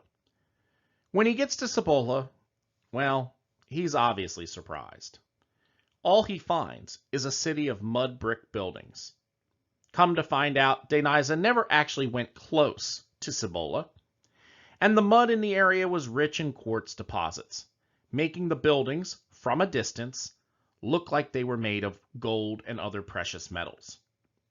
Well, obviously, Coronado was not happy that he wasted his time with this expedition. Now, here is a map of the Coronado expedition from 1540 to 1542. Some of the things that they will find during this expedition. They find the Colorado River, the Grand Canyon, which, by the way, Coronado believed was the entrance to hell. And if you look at many classical myths about hell or the underworld, you can obviously see how the Grand Canyon could be misconstrued as the mouth of the entrance to hell. The Great Plains, which they called a desert of grass. They discovered the Arkansas River near present-day Dodge City, Kansas. They also became the first Europeans to see the large herds of American buffalo or bison, which they considered to be demons, because if you look at a buffalo, obviously, with the horns and the beard, I guess you could, from a distance, you could think of it as a demon or a follower of the devil. So, this is the Coronado expedition, and you can see that it went up to Kansas and all the different areas that it hit. So they covered a lot of territory here on this map. When Coronado returned to his territory, he will remain governor of Nueva Galicia until he dies in 1554, but financially he's ruined. He didn't want to share any of the glory and the gold with any investors, so he self-financed the entire expedition. So he lost his entire fortune for this expedition. What's sad is this expedition was actually quite valuable. This expedition will give a realistic view of what the lands to the north of Mexico were like. The Spanish were looking for gold and silver. And what they find out is the land north of Mexico had very little of that, at least that was showing. Obviously, there is gold and silver under the ground, but the natives in that region are just not digging it up and using it. So what this does is it leads to the Spanish Empire concentrating more on the Caribbean and Central and South America. They ignore North America, which means North America will be open to colonization to the lesser powers, like England and France.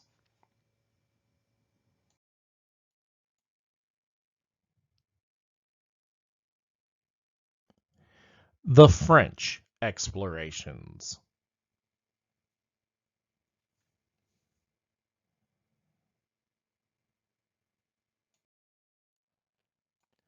The first of the French explorers is Giovanni de Verrazzano. Verrazzano lives approximately from 1485 to 1528. Verrazzano was an Italian explorer from Florence who was sailing on behalf of King Francois I of France. He was the first European explorer to visit the North American coast since the Norse. During the first voyage, he explored the North American coast between the Carolinas, or Cape Fear, and Newfoundland, including New York Bay and Narragansett Bay. During the second voyage, he ended up off the coast of Brazil, where he explored South America for the French. It was sometime during a third voyage in 1528 when he was killed and eaten by the Carib natives on the island of Guadeloupe.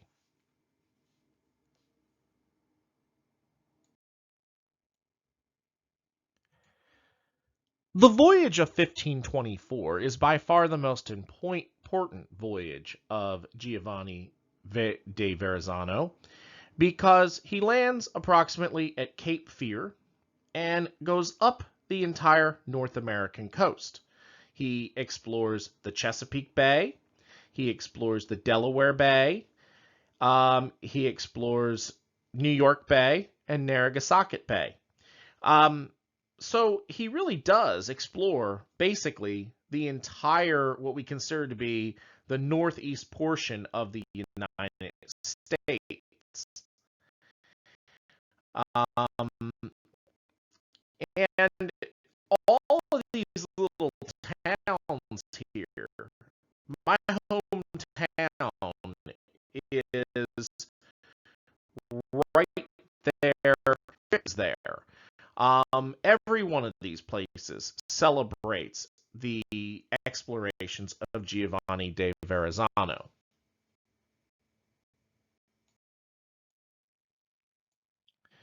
The second of the French explorers is actually a Frenchman from the French region of Brittany by the name of Jacques Cartier. Now, Cartier was a respected mariner who was a social climber. He improved his social standing by marrying into a prominent family. And he will be the first European to describe and map the Gulf of St. Lawrence. He also names what we now call Canada, the country of Canadas, after the Iroquois word for settlements. Jacques Cartier will live from 1491 to 1557.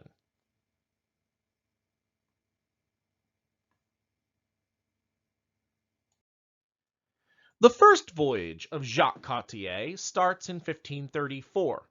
On April 30th, he departs France, looking for the Northwest Passage to Asia. He also hoped that while he was there exploring, he could create a lucrative trade network with the natives.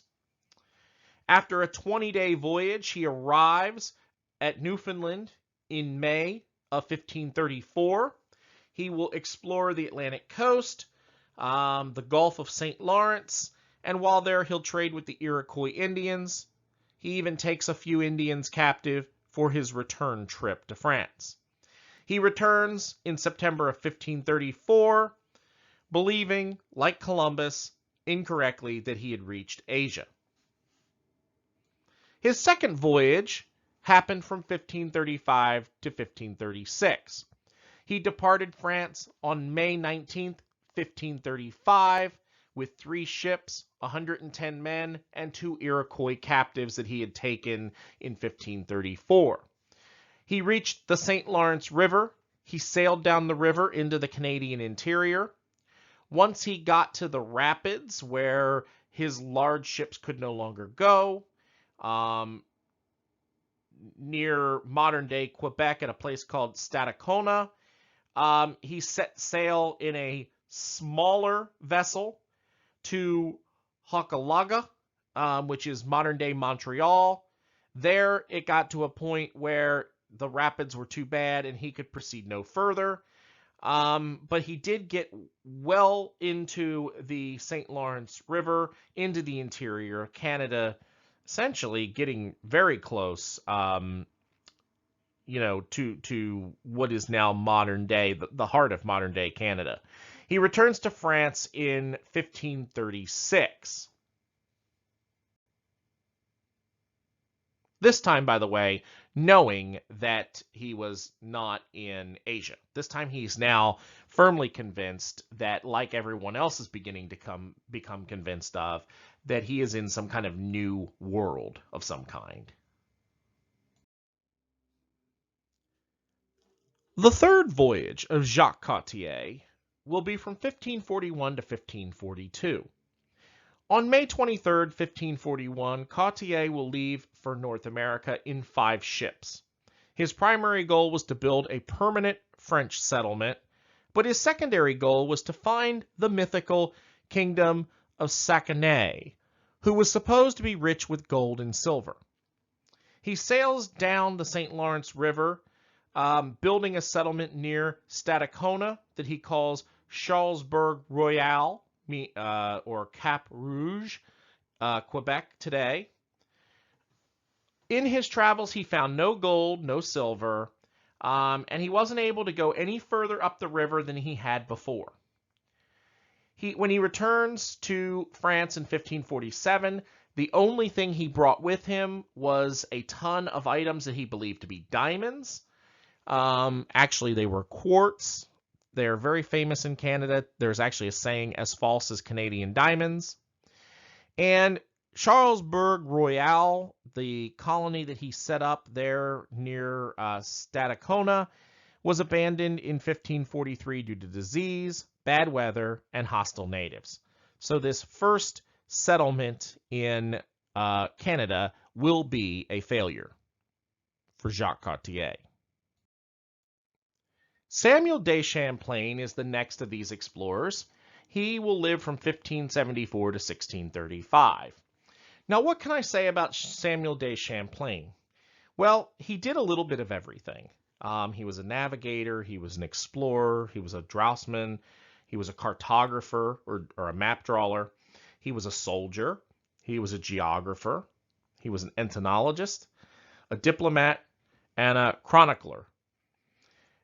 What he's really famous for is he made the first accurate map of the Canadian coast. He actually drew the first map that actually really looked like the coast of Canada. But he's also known as the father of New France, because Samuel de Champlain is going to be the person that founds the first successful colony, the colony of New France, settled around the city of Quebec on July 3rd, 1608.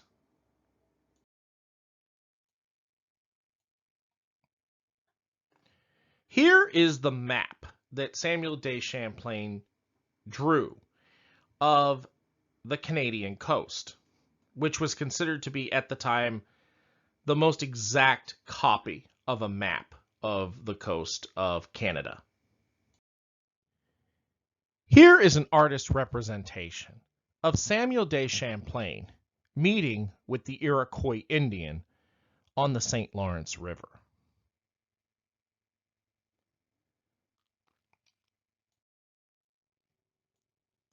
The last of these explorers for the French is René Robert Cavelier, the Sieur de La Salle. La Salle, as he's called, will live from 1643 to 1687. Sometimes he's referred to simply as Robert de La Salle or Robert de La Salle. He was a French explorer who was born in Rouen, and he explored the Great Lakes region of the United States and Canada. He also explored the Mississippi River and the Gulf of Mexico for France. He is the person that names the Mississippi River Delta La Louisiane in honor of King Louis XIV of France. Obviously, that's where we get the name Louisiana.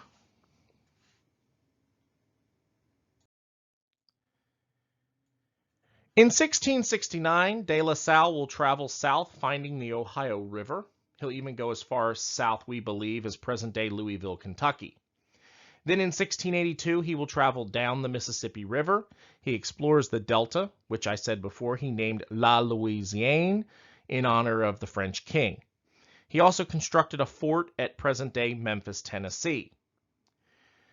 In 1684, De La Salle will leave France again.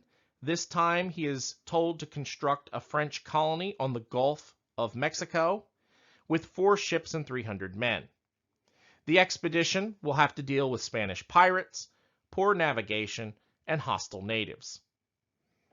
They do found a fort, Fort St. Louis, near Victoria, Texas. He then sets off on 3 expeditions to find the mouth of the Mississippi River, which had been his original target. He had tried to find and settle what is today modern-day New Orleans. In March of 1687, Robert de La Salle is killed in a mutiny near present-day Navasota, Texas, and the settlement that he founded, Fort St. Louis, will last until 1688, when it's destroyed by the Karankawa Indians.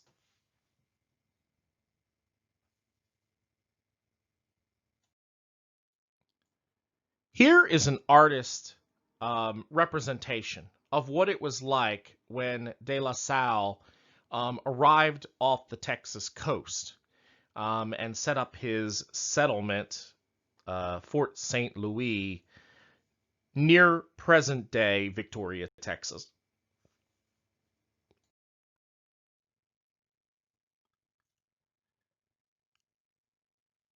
The English explorations. The first English expedition was headed by an Italian explorer from Genoa by the name of Giovanni Cabajo. His anglicized name is John Cabot.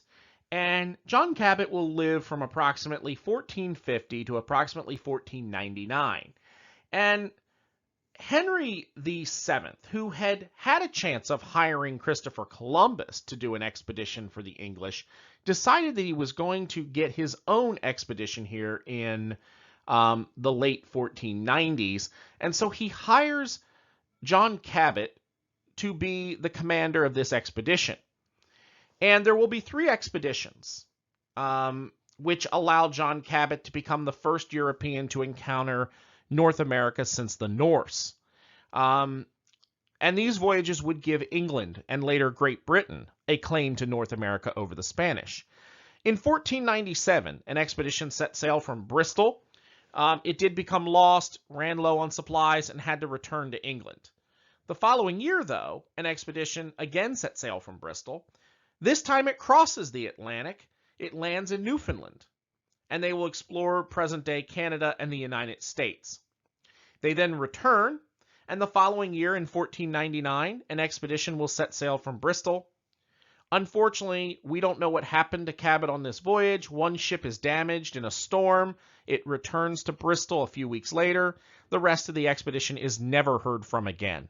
We assume that Cabot either died at sea or made it to the New World and was captured by the Spanish and eventually executed. We just don't know. But John Cabot will be the first of the English expeditions that will come out here in the 1490s. And again, remember, he is an Italian sailor from Genoa. The second of the English expeditions will be led by the son of John Cabot, Sebastian Cabot, or Sebastian Cabajo. He will be born approximately 1474, and he died approximately 1557. Now, he was Italian, but he was actually born in Bristol, England, during the time that John Cabot had been living in Bristol. So he was actually an Italian Englishman. And he will have explored during that second expedition with his father. He did not go on the third expedition for whatever reason. And he will, from 1504 to 1522, do a series of voyages for not just the English, but also the Spanish. In 1504, he leaves Bristol, England, with 2 ships. He was exploring North America, looking to bring back salted fish, but he also was hopefully looking to see if he could find out whatever happened to his father. He was unsuccessful. In 1508, 1509, he left Bristol, England again. This time he was looking for the Northwest Passage. He claimed when he got back to England that he had found it, but more likely he discovered what later on would be called Hudson Bay. Then in 1522, he left English employment and he began sailing for the Spanish Empire. It's there that history loses track of Sebastian Cabot. We don't quite know what happened to him at that point. We just know that he's no longer in English service. The last of the English explorers, and the greatest, is Sir Francis Drake. Sir Francis Drake lived from approximately 1540 to 1596, and he is considered England's greatest explorer and naval leader.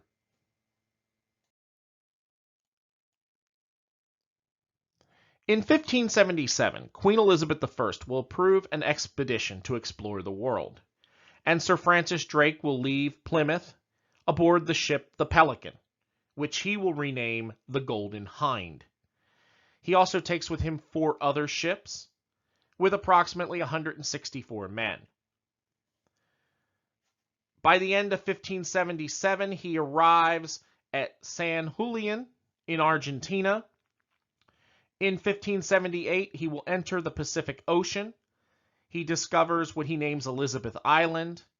He then attacks Valparaiso, capturing a Spanish treasure fleet, filling his ships with 80 pounds of gold, 26 tons of silver, and 13 chests of plated materials.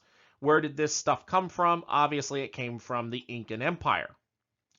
In 1579, he explores the coast of South America, and then up through North America, going as far, we believe, as Oregon. He claims all the land above Alta California for England. He names it New Albion or New Britain. We believe that today there's a place on the East Coast in California, or the West Coast, sorry, in California named Drake's Bay. We believe that this is one of the places he actually stopped and got out and it did a little exploration. We don't know it 100%, but that's our best guess.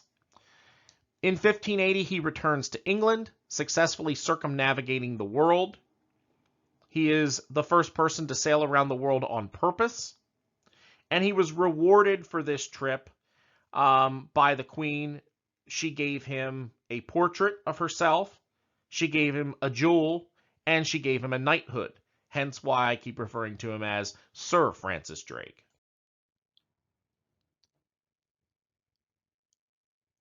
The Dutch explorations.